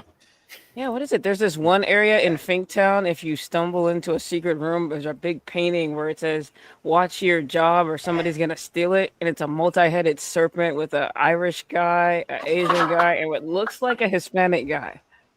Oh wow! Yeah, they had They some really pretty went- wild like propaganda posters in that That's game. real. Bioshock Infinite had some of the best racism. It really did. But yeah, like choice is an illusion in that game. But I also really like it because I love Elizabeth was her name. Yeah, it was Elizabeth. Yeah, that's it. I liked Elizabeth. She was like the best companion, so helpful, giving me ammo, and like none of the choices do really matter because like if you pick the bird or the cage, like all it is just an aesthetic. It doesn't change anything. So like the game is kind of like trolling you. It's like a big troll because at the end, none of the choices you made in the game actually matter, unlike in the first two games where No. it's like, oh, You you get picked the the same good or the ending bad every time. ending because of what you choose to do. So what, it was an exercise in futility. Well, that reminds me of the first Dragon Age, where every racist is racist against each other. Oh my Yeah. gosh, yes. Mm. One of my favorite mods, and this is just because I like immersion, and well, the Nords were, Nords, let's just put it that way. And I think they eventually took this mod down later on. I don't know if it's still up, but there's this one that says Skyrim is racist. And in there, you could literally hear the most racist things being told to you, no matter what your race was. But unmodded, the Imperial Captain was racist. Skyrim's for the Nords. Yeah, because if you it. played a Khajiit, I played as every race just to see what the Everybody's Captain said. racist against the Khajiit. Yeah, Well, yeah. she goes next the Khajiits cat. and Argonians. Yeah, she goes Yeah, next the cat, next the lizard, next the Norden rags, next the Breton, and like she just. But like I said, when it came to the cat and the Khajiit and the Argonian, she says the cat and the lizard. I was like, I'm pretty sure that's the most racist thing you could say to that race ever. And Well, she's the an thing Imperial. is, like, a lot of Khajiits are like thieves, and Argonians, like a lot of Argonians, are just very shady. Yeah, oh yeah, I know. Every I love stealth build Argonians. They're my favorite race. I always go to. I always play as an Argonian. You'd be surprised. I like dragons and everything. I'm obsessed with them, but I've never played as. I've only once or twice played as an Argonian, just to say I played. That race to see how it was. I usually play as an elf or a Breton. If you ever want to catch some good Argonian racism, go back through Morrowind because God, were they just nasty in that game. I still need to play Morrowind, but I don't really feel like motivated at the moment because of I'm recent. I'm shuddering if they say we're going to make a Morrowind remake after I got done playing Oblivion Remastered. That game, when I was on open world, dropped to 5 FPS. Yeah, I could not play. remastered. Yeah, I'm gonna want an apology from Xbox and Bethesda first, and I don't think we're gonna get it. Nope. No. Bethesda's too proud. Yeah. Bethesda is arrogant as well. Like people worship the ground Todd Howard stands on. Like, oh, he's one of us. He's a gamer. He cares. Like, No. dude, he literally No, told he's a gamers go businessman. buy a. No, yeah, he he's told you gamers to go Skyrim buy- 8 times now. Yeah, and he told people to go buy a better computer because they couldn't play Starfield. Because yeah, That yeah, was he- cool. Isn't he the same guy who also was like, "Oh yeah, we're totally fine with gamers making mods for our games"? Like, in other words, you're fixing your games. I pointed out because I saw some people tilting their head. I pointed out, I showed the articles. But if you, I showed the article in the updates where he says, "Yeah, our game is optimized. If you're having problems, go buy another computer." And that was based on I was covering Ready Pitchfork statements. I was like, "Oh, he pulled a Todd Howard," and pointing out, I was like, "But to be fair, UE5 has like I had Tommy write a statement on it and I read it out loud on it. But UE5, okay, so UE4 API, decoding API doesn't have it in there. Like there's nothing in there, okay, about this. But UE5 on launch day, they tell game developers don't use words like master slave, blacklist, whitelist. Coding language has been established for 40 years. Don't use that. Instead, use this other terminology. No. But because they do that, it still has to get read by the PC, the Xbox, the PlayStation. Therefore, you have massive performance issues because you rewrote the core language of the game that no one's going to see. That's like them trying to eliminate gendered language in Spanish. It's like, okay, Oh good luck. my god! Yeah, it's spoken this way that. for thousands of years. Good luck with that. Yeah. Or So colors. going back to Todd Howard, I'll let you speak, Sage. Just a minute. I want to wrap this up because I it's in this video. That's why I'm saying if you want to see for yourselves, go look at it. Not trying to show my things. It's just I do a lot of research. In there, I show that he said, yeah, it's optimized. And I showed the very next week they had a patch come out for performance issues and crashes. 2 weeks after that, they had another patch for performance issues and crashes. In October of that year, performance issues and crashes. Even up to just this past month, another update for performance issues and crashes. That game has never been optimized. Yeah. I have been fully convinced for at least 5 years that Todd Howard is just a self-glorified salesman who, the man, when he walks out on stage, the look on his face says, "That's right, suck my dick right now, do it." Like, that's what I see when he goes up on stage, in which I just turn the video off and go somewhere else. I didn't realize tell how you small it he just was. works. Yeah. I didn't realize how small he was until I saw the Game Awards last year. I was like, holy shit, he's a midget. Oh, I gotta play my little one. He was Holy Jimmy shit. Detroit Baker and Harrison Ford, and he was like so small. Yeah. You got to remember, Like- 3 inches of that is hair. Oh my god, every shot you've been standing on a box. I guarantee you. If I I believe was there the correct modern terminology is my dinklages these days. I swear to God, if I saw him in real life, I would not be able to help myself. I would not be able to help myself. This is why I'm so glad I never allowed to any awards, never allowed to do anything like that, because I would literally pull the Terminator thing where he sees where Arnold Schwarzenegger sees a toddler, he picks him up by his overalls. I'd literally do that to Todd Howard. I'm like, you're small. I wouldn't be able to resist telling him how much he looks like a bobblehead. Yeah, I'd be like, oh, I was like, I'm sorry, Todd, I always want to do this midget tossing. Yeah, then he sees the game that they've made, and then he looks back and goes, "Now I know why you cry." There's something I can never do. Yeah, exactly. Zuckerberg territory. But yes, we covered everything on my end. I did expect us to go over 2 hours and the 3 hours because of how big the panel was. Did anyone have anything else they wanted to say on this? Because like I said, this is basically about us talking about experiences and our thoughts about games making is violent or not, which we covered. But I also want to make sure that if y'all wanted to say something as well or add another topic in, y'all can feel free to go ahead. I've got something more to say. Sure. Gubernatorial. There we go. I'll summarize my thoughts on it, which are there is a mental issue that goes on in some people that can't tell the difference in looking at something, and we see this sometimes. You see it like when someone sends your parents or your grandparents something that's AI, and they look at it and they think it's real. They can't distinguish between that. There are some people that look at a virtual thing and they see it. It's like that part of the child that can't tell that Splinter Cell person is not real, and then they go pretend to be Splinter Cell. That part of their brain never turned off. And so they look at violence and then they see, oh, this is going to cause people to be violent. It's going to cause everyone to be violent. Some people still think that.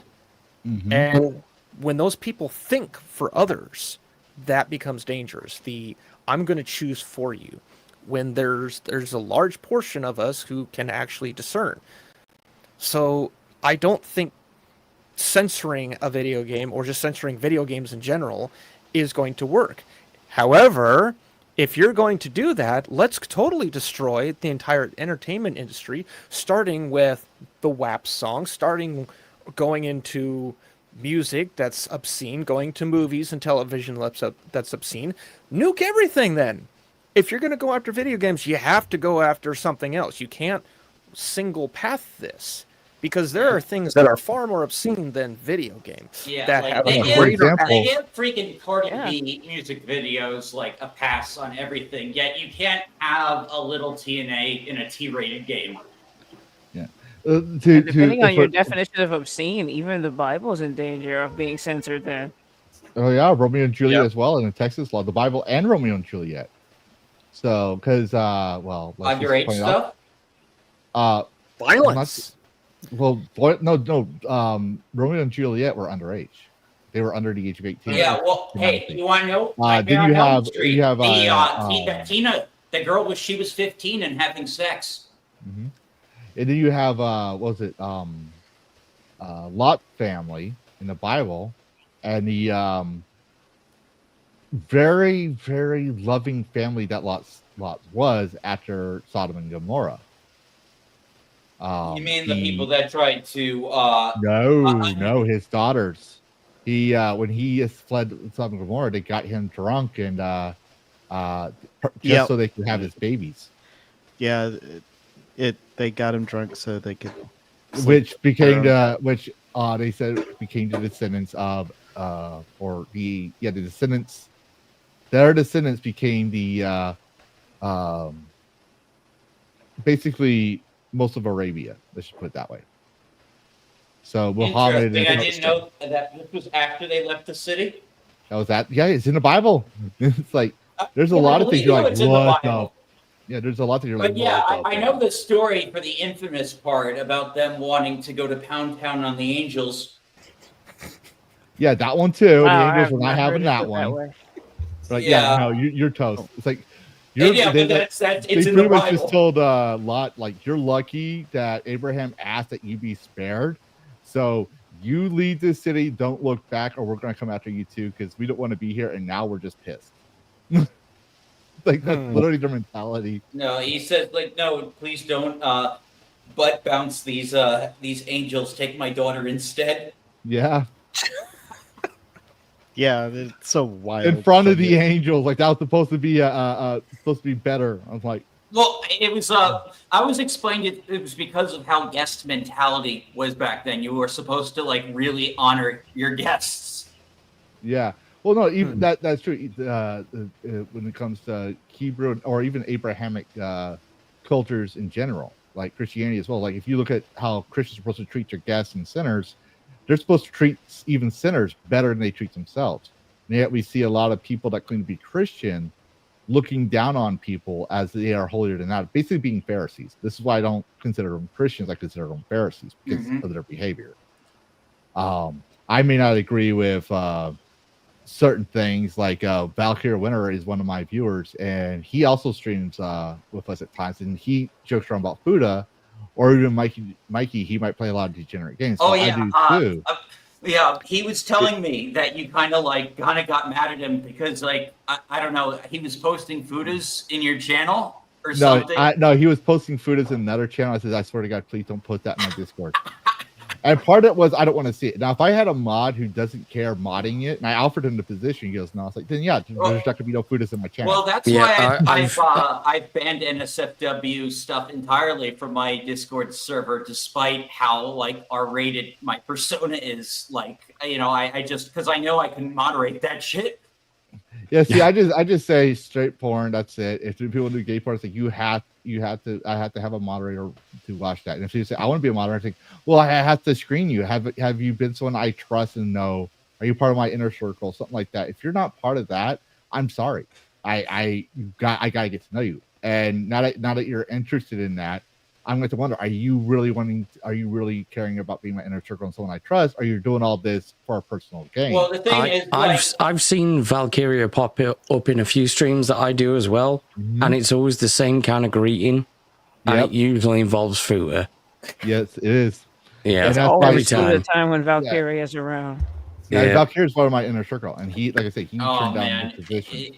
So yeah, well, I'm going to be playing Dungeons and Dragons with him tomorrow. I invited him. Yeah, I never got that. I never got the invite from your friend. Oh, you want to play? I've been saying I wanted to play. Oh shit. I see how it is. Shit, man. Hey, talk to Hunter. Maybe you can. Shit. It'd be kind of last minute, but I literally said when you mentioned it, I literally posted live on stream. Totally not Lavistro is definitely interested. Ask Dash Tech. Dash Tech recommends me. I literally said that live on stream as I was typing it out with you there. I see how it is. I see how it is. No dragons allowed. I see. It's okay. The betrayal. Smart choice. Hey, dragon power, brother. I'm sorry I let you down, man. I'm This sorry. is payback. This is payback for me making fun of your version 3 model. With the small head. Yeah, 3.0. Yeah. But that model was a ripoff. It wasn't what I asked for. I didn't get my jig physics.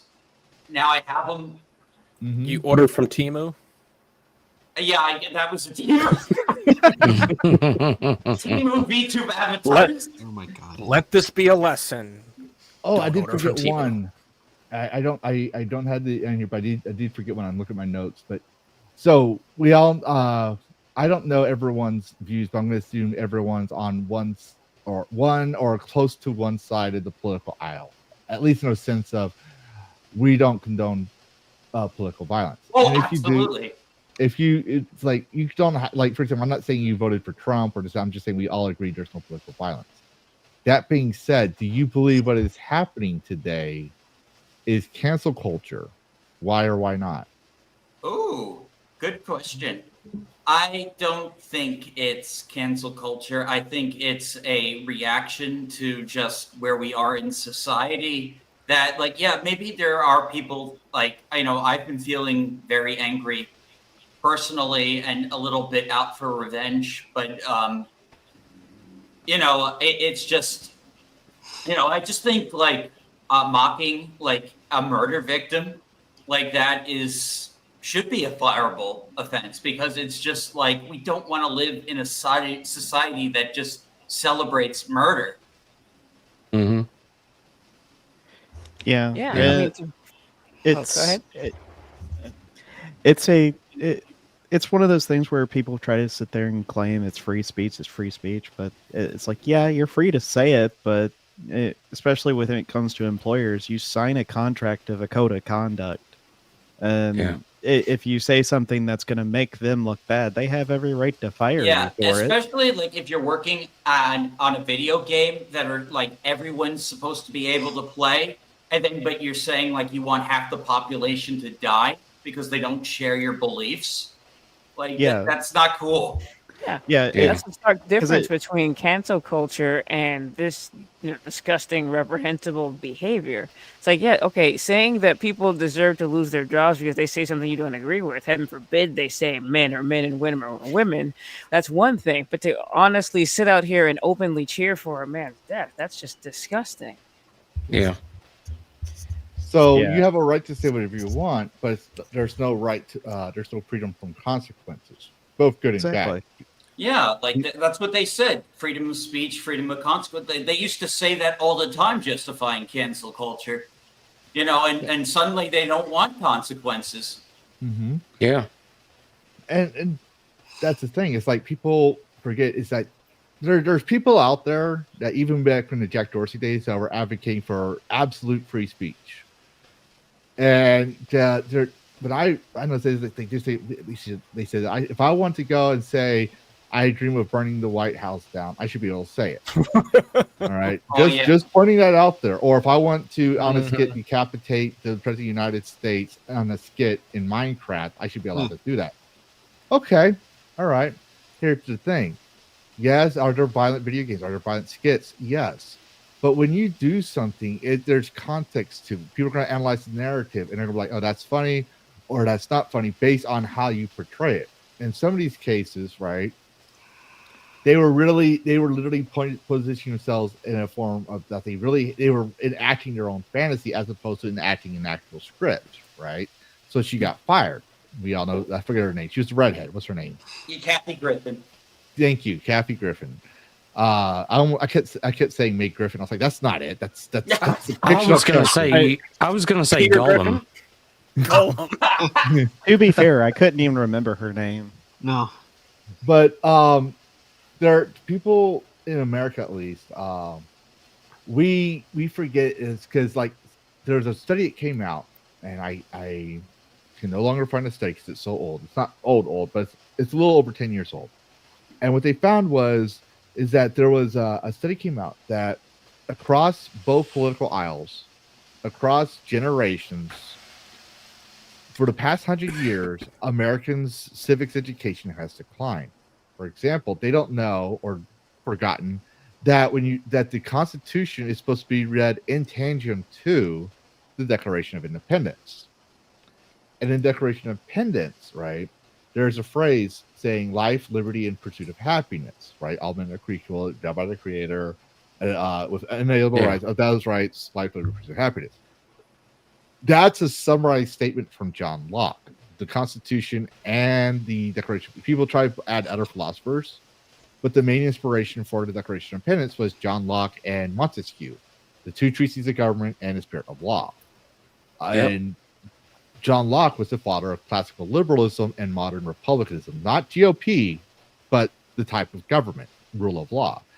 And he says the three natural rights. He says all have the right to the fruits of labor, gifts or trade, unforced and uncoerced, as long as it doesn't violate that right. And as we discussed, we bought our games through trade. We traded money for goods or services.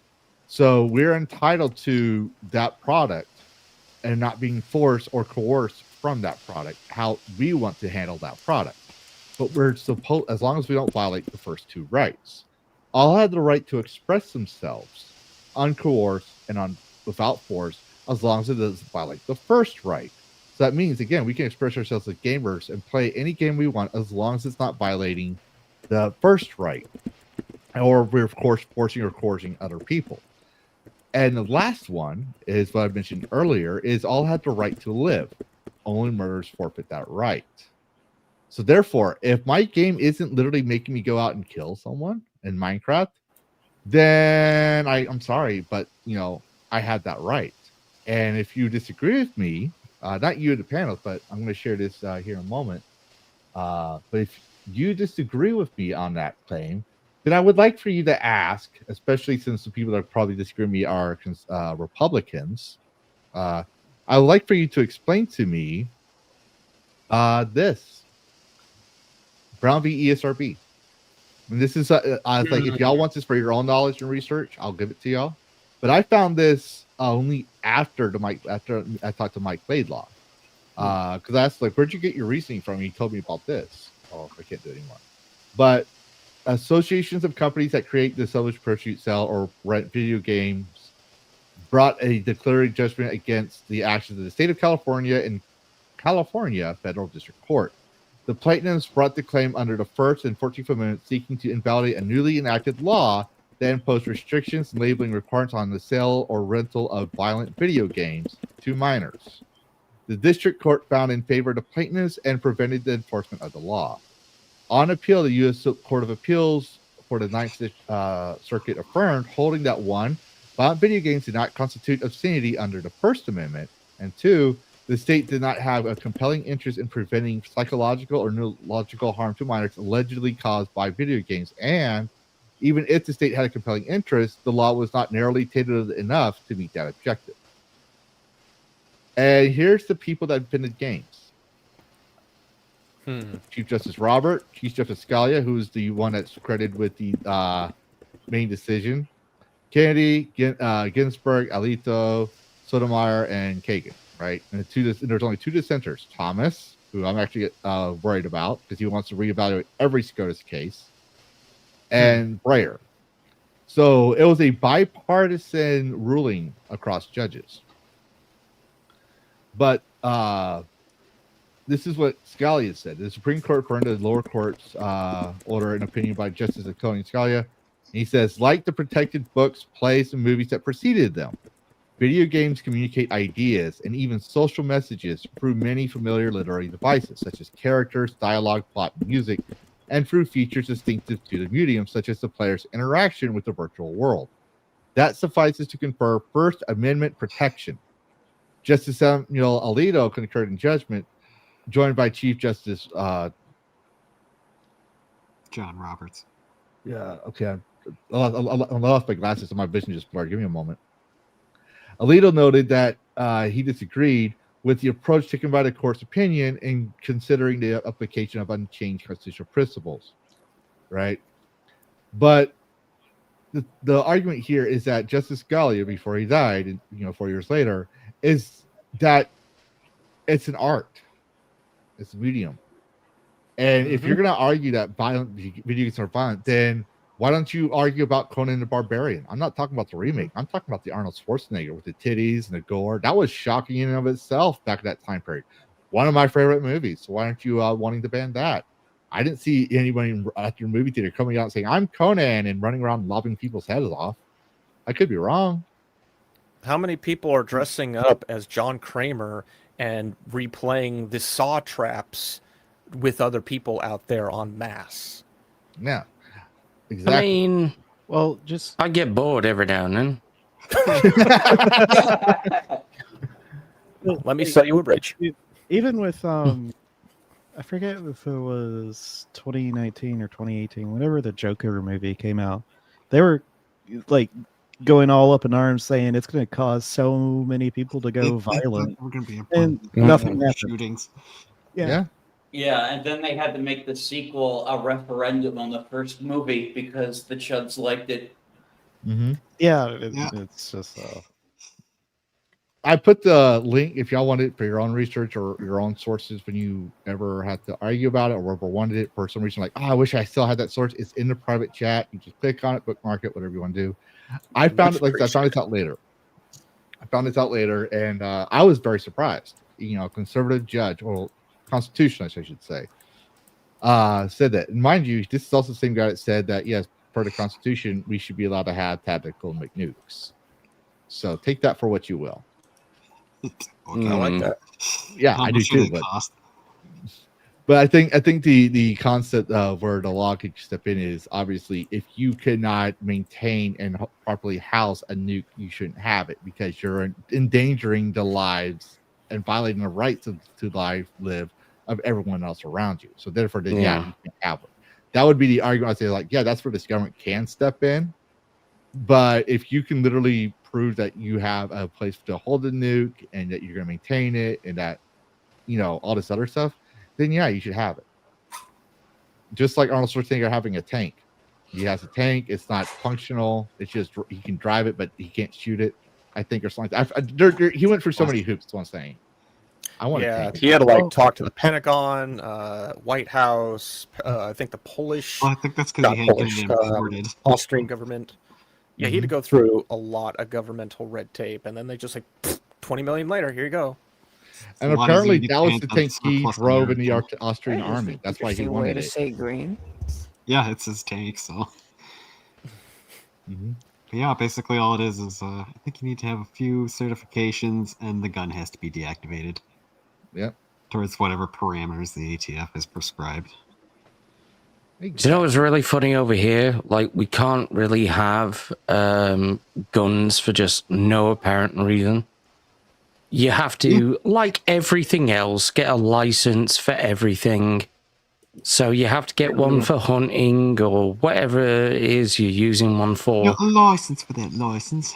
You got a license for that, mate? Yeah, exactly. Right? And up the road, you know, former world's strongest man, Eddie Hall, has a tank parked outside of his house. How the fuck did he get a license for that? Here's some money. Money. government. It's money. It's always just money. I can't the end post of this the because it would day. shut the stream down. But I'm gonna send you this link, Abe. I'm curious. Would your government at least allow you to have this gun because you're a gamer? Oh no. Oh. Okay, let's have a gander. It's just a light gun. It's just a light Hey, there's even a safety. There's a safety on it. Mm-hmm. For those who don't know, it's literally the Nintendo. Yeah. Okay, I like this. It's like This is a nice. modified. What is that? A Glock 17? It's a Glock, yeah. It's a Glock. Oh yeah, there it is. Never mind. What's extra bizarre as well is that you can buy airsoft guns of all sorts. Mm-hmm. And they're really not that difficult to modify to accept real bullets. Mm-hmm. Okay, you shoot it once and it's gonna shatter. Yeah. Glock But here's the actually thing, it's did like, I actually had this gun. Just Yeah. because I it's the didn't Nintendo bookmark gun. that That's or the only anything. reason A I have it. lightsaber Glock. I actually have it by my desk because, like, I'm disabled, so I can't sure. do the whole John Rambo bullshit. If someone breaks in my house, I'm not even gonna think about it. I'm just gonna bang bang because I have the castle doctrine laws in my house. So bang bang in Minecraft Well, it's is because of my Texas, Minecraft standard house, ground. and I'm gonna call the Minecraft police. Yeah. Yeah. It was just a video game. A Can you violent come video remove game. this creeper before it spawns? It's all just a video game if you believe in simulation theory. Oh, God. It's fine. Someone's gonna clip that and say, "See, this is why gamers are violent. They believe in the simulation theory." I'm like, "Oh my god, you want to watch the rest of the 3 hours and 27 minutes of that podcast?" Just like just be They're gonna careful. let AI of, just be Summon careful up of for it. AI, agent yeah, named AI is Don. definitely I think gonna we be Yeah. interesting. I found out. Yeah, I it's just found out gonna keep though, scanning. if you have a podcast that's longer than 8 hours, it literally takes Ask AI, if it ever does show up, at least a month to process all the data for it to say anything you ask of it regarding to an 8-hour podcast. Jeez. Yeah. It sounds like they're giving you like the slowest tier of server processing because the fact that it's 8 hours. Yeah. Mm. Weird.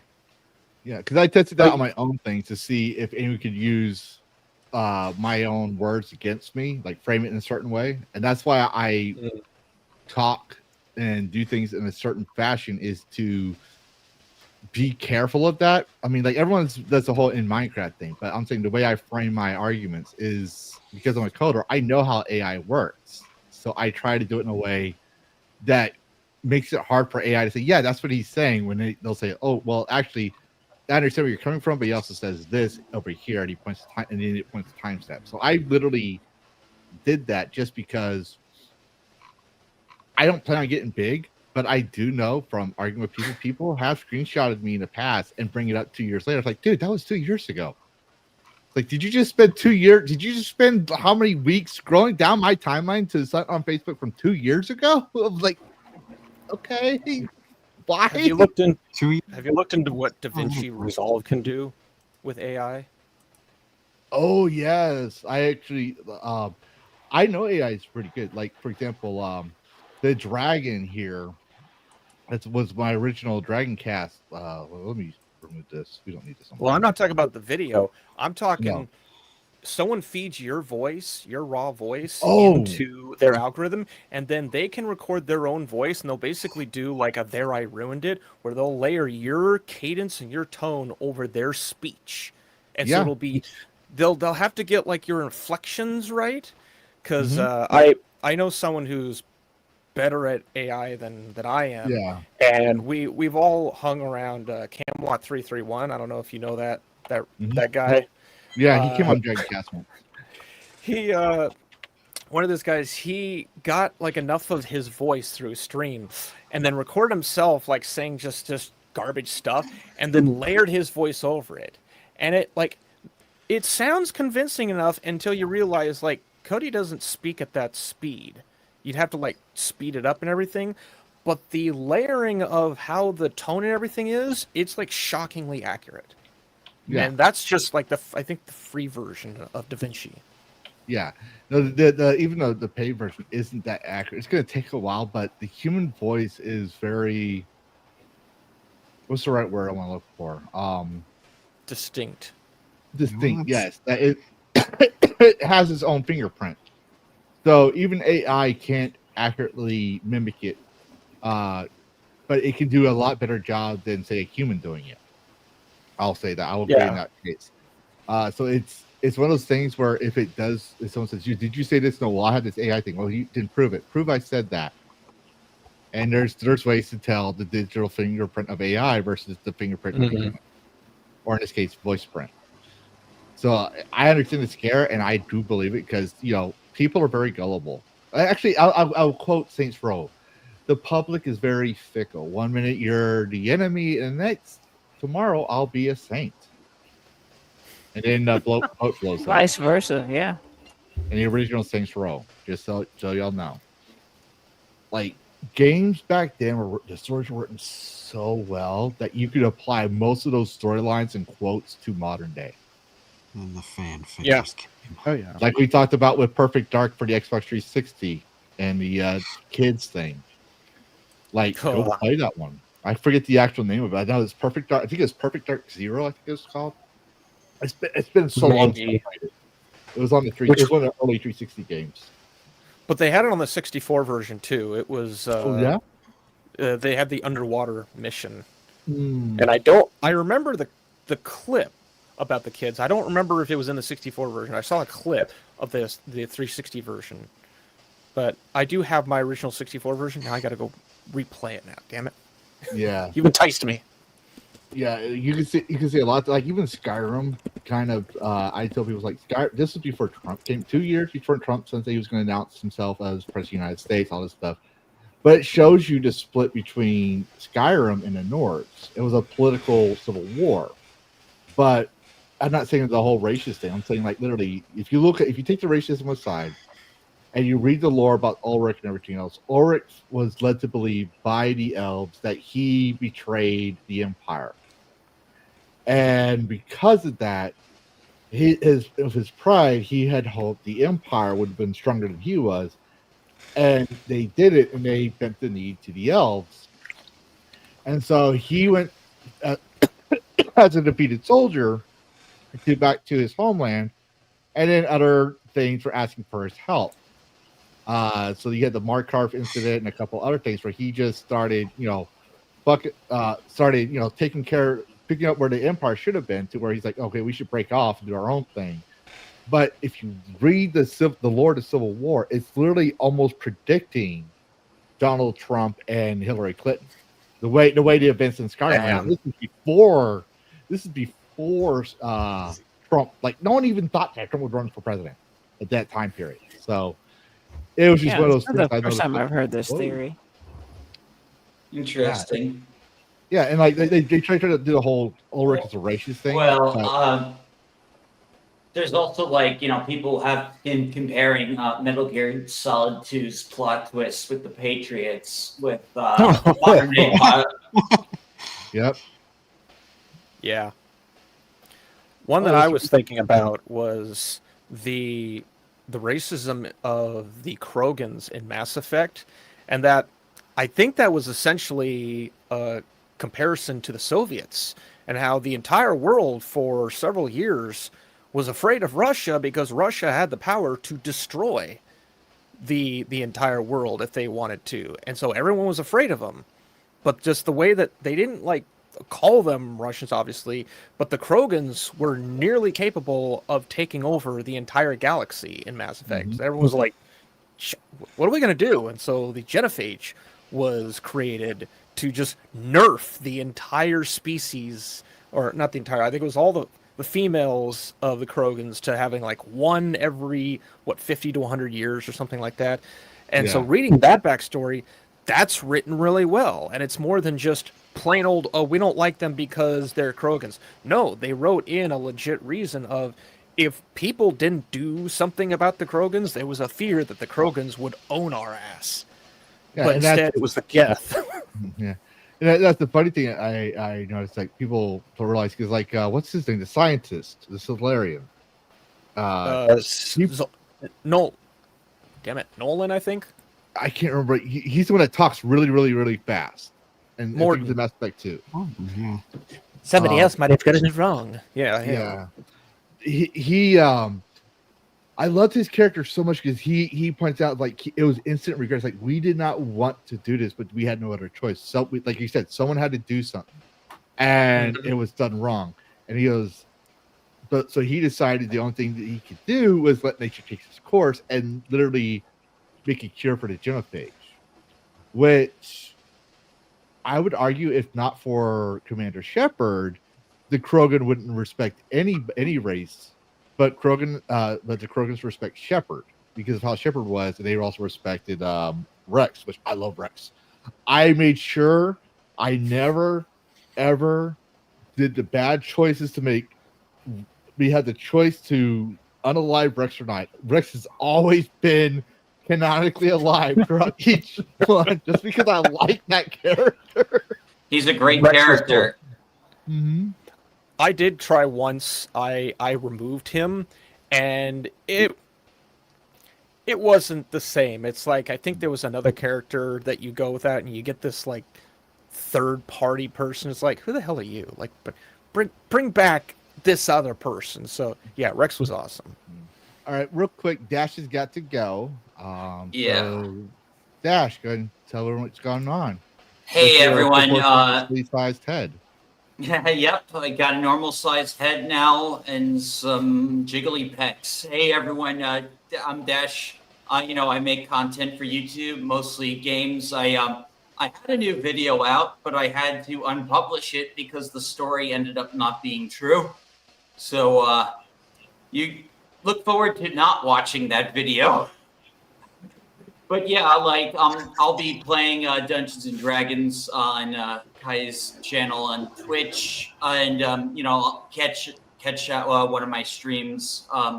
Mostly just playing games on Switch too, and hopefully we'll see if I can get the new Sonic game. They know the Pac-Man remake is coming out. I'm gonna probably try and stream that at some point. All right. Excuse me. All right.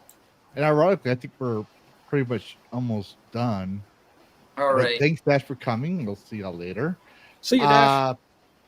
But yeah, I think we covered everything. I believe we all condemn violence.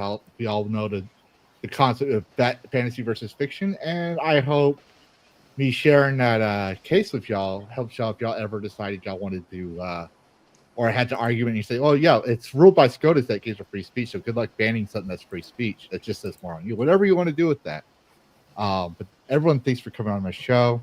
All of y'all are welcome to show up again. Karis and Pouty, I obviously not tonight because it's 9:00 here, so I can only imagine where y'all are. I don't know where y'all are at. And Abe's almost Abe is all the way on the other side of the Arizona world. But and Abe, thanks for coming. But I'm gonna have to definitely get y'all scheduled for an interview. You, Abe, Pouty, Karis. Definitely. On y'all's history and games, and y'all are more than welcome to come on anytime if y'all want to have a discussion. We don't everyone that's ever like Mikey Nozakubo and so will tell you, I don't cover the popular thing. I always try to find other things to cover. So while most people are talking like, oh, they'll talk about the same thing 20 different times. No shade at anybody. I'm just saying it's like no shade at anybody. I just focus strictly on games and find things that are interesting to talk about. So y'all are more than welcome. If y'all see them popping in and y'all want to join in on the conversation, just say, hey, Lavistro, can I pop in? You'll obviously more than welcome, but I'll definitely schedule y'all some time if y'all wanted to come on for an interview in the future. But absolutely. That being said, I'll let y'all start up first. We'll go around the panel and see what's going on, starting from the Goon Room, aka Marky. I gotta go. Yeah, we're all saying our goodbyes right now. Yeah. So yeah, let me jump out first. You want to jump out first? Okay. Yeah. Go ahead. Okay. I'm Notisaku Boy. I stream on YouTube and Kick. I will do stuff in the future. That's about it. See you guys later. No. Zaku. You could also see him coming on every Wednesdays for Fast Inc. We had played Phasmophobia, Demonologist. Now we're doing World War Z. So come watch him rant about beer and shooting zombies. So nice. Other than that, everything got switched around again. So we have to do the musical chairs all over again. Ladies first, Pouty, what you got going on and where can people find you? Hi, I'm Pouty. I normally play video games on Fridays. Please excuse noise in the background. My munchkin is active at the moment. I usually like to play retro games. Right now I'm doing Kirby's Adventure during Pouty Plays. And late at night I do Afterglow Arcade. Currently stuck in the Troll Temple, aka the Shadow Temple on Ocarina of Time. Other than that, I tend to pop up on other people's panel shows. Awesome. And I pop up on other people's Oh. panel shows and sometimes on Leon's Neon Leon and rotating Sundays on Sammy Three Peats and other news. Okay. That it this time? I guess so. All right. And Abe, you're obviously everywhere. I've seen you like nearly everywhere. So let people know where they can find you and what's going on. And yes, by the way, everyone that's been on the panel, there are links to their channels. If I could find them, we're in the description.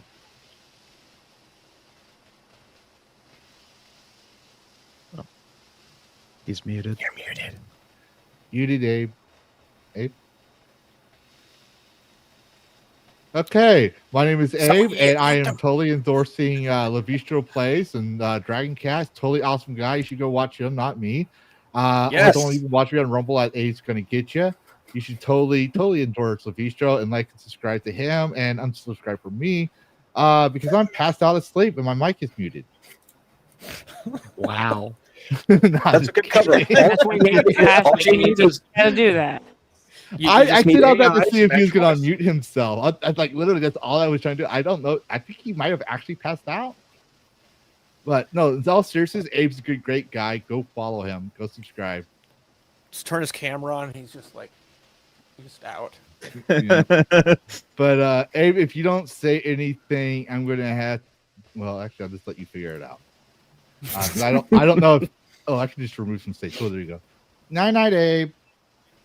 Mikey, what you got going on, and where can people find you? You can find me at the Goon Room. I don't know what I'm doing. I'll stream something eventually, but yeah, I don't really know what I'm doing. I've been playing a lot of Diablo and just been avoiding streaming altogether. The Goon Room sounds like the fun place. Yeah. It's not. Totally not. Oh. Yeah. But no, and then we got Andy. Karis. Where can people find you and what you got going on? Hello. Yes, I am at Karis Game, and I cover about 80% indie games, 20% popular stuff. I cover games that I find interesting and are not nearly as popular.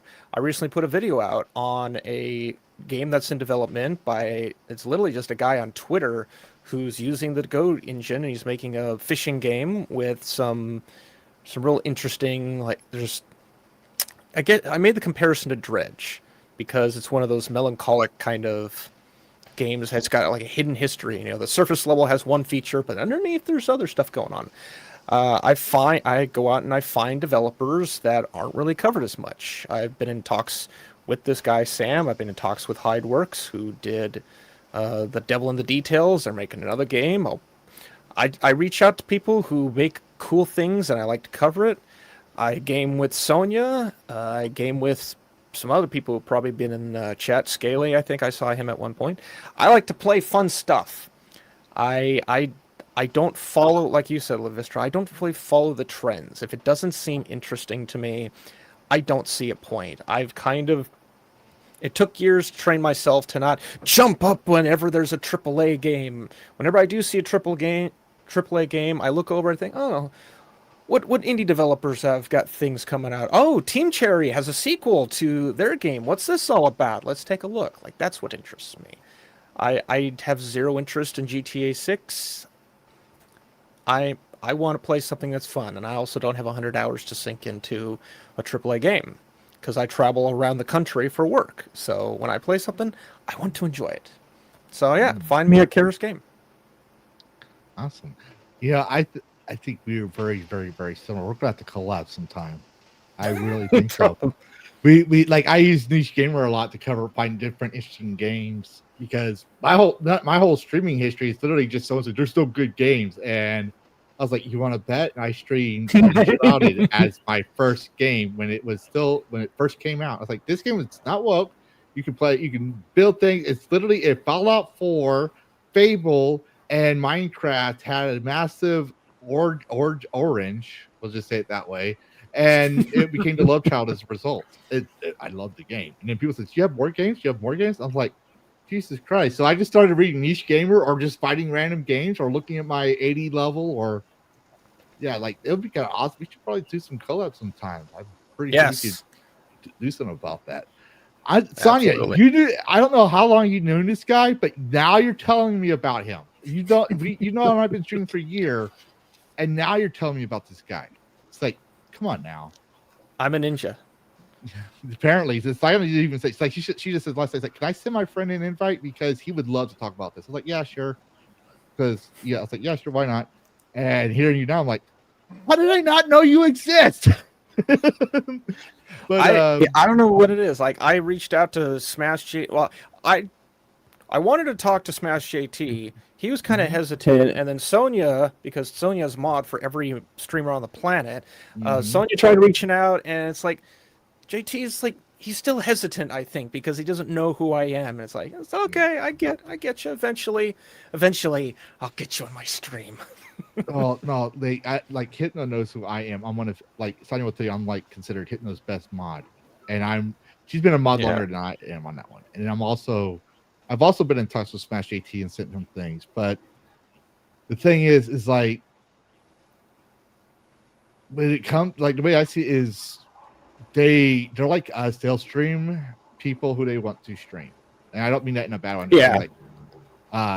Like I've been in talks with G Hammer Empress, and she's kind of interested in coming on my show, but I was advised by one of her mods, like keep showing up, talk to her more so she can tell who you are. That'll help. Yeah. But you still have to consider the fact of, do they want to make time for your show, or do they want to make time for you to be on their show? And I have people that hate me that believe that I'm the reason why they're not on SNH. Like, they literally tell me in DMs, like, not anymore, because to prove a point, I disappeared from Hypnotic's channel for a whole summer, just to prove, like, I'm not the power behind the throne. I even streamed it the same time he's streaming, so people would know, like you seem to think of this, like, just because I'm the guy with the most bans, just because, like, whatever Hypno says I do. And when I enforce things, Hypno always defends my ass. It's because I know what Hypno wants. He told me what he wanted, and as a good soldier, or veteran in this case, I just do that. I don't know where Hypno even says, like, I don't know where people think that coming on my show is a stepping board for popularity. I was like, I don't know, but they think that, and they think I'm the one with power. So I'm lying low for a while so people stop this nonsense. That my granddad died at that same time period. So I was like, yeah, I need to set down. Yeah, it was a lot worse than that, but we won't go into that. But so you weren't forgotten. Where can you, how you doing? Where can people find you? And how's your relationship with Banshee? Jeez. You can find me at CrossGamer on YouTube. I just make gaming videos. Just playing whatever I feel like. Close to finishing Skyward Sword, and at least from the poll that I did on my channel, it looks like the next game has already been decided. So, because it's like a 80% vote for one game, so it's almost one-sided in that regard. So I'll have to start getting stuff ready for that. That, and I'm still working on trying to get everything together, but I'm willing to make something of a gaming announcement on my channel at some point soon. Awesome. And yes, everybody, you can also find Soul. He also joins the Soccer Boy and Kyle Saber, even though he said he wasn't going to show up. He had work. He's here in the chat. Kyle Saber, the host of Baz Inc. Dadgummit, Kyle. But yes, we've been streaming together. Kyle, Nozaka Boy, and Soul and I've been streaming every Wednesday for the past year. We call it Baz Inc. because obviously it was Phasmophobia as our original game. But you can find him leading the charge in World War Z. And I was saying, where did Soul go now? Because it used to be Soul. It's like, is everyone in the house? Yes, we're Soul. He's still in the house. Oh shit! It's the ghost. Is it male or female? It's female. Oh shit! We need to get Soul before the Banshee kills him. It was always the lore for people who don't know that if there was a female ghost, Phasmophobia, Soul would I was not be somehow around always very the long. target. Yeah.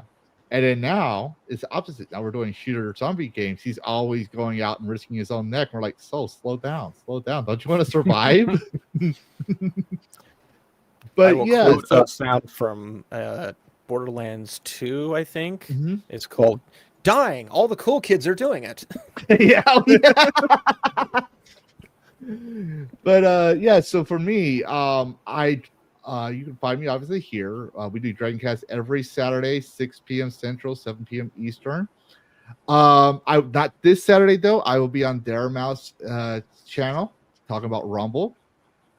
So I usually cover games, but occasionally I cover game-related things like is a certain social media platforms free speech, and is it free speech for gamers? I also do exposés based on my thoughts and research on certain things like Ubisoft or certain figures that I decide I want to learn more about and then expose that. And I also try to cover games that are coming out I find interesting. For example, Jump Space. I mentioned that game was coming out, and I said it sounded really interesting. Someone brought it to my attention. And it is one of the games that was usually at the end of DragonCast where I recommend it. And I'm proud to say that actually bragging about it and saying that, yeah, I was fucking right. There are good games out there. Other than that, you can catch me every night at 10 p.m. Central for Lavistro Plays. And there might be a game. Obviously, it's almost 10 p.m. Central here. So I might be streaming in an hour, not just like, subscribe, and keep an eye out. But thank you everyone for coming, and thanks chat for watching. This is Lavistro saying, play the games your way, and happy gaming.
You're still here.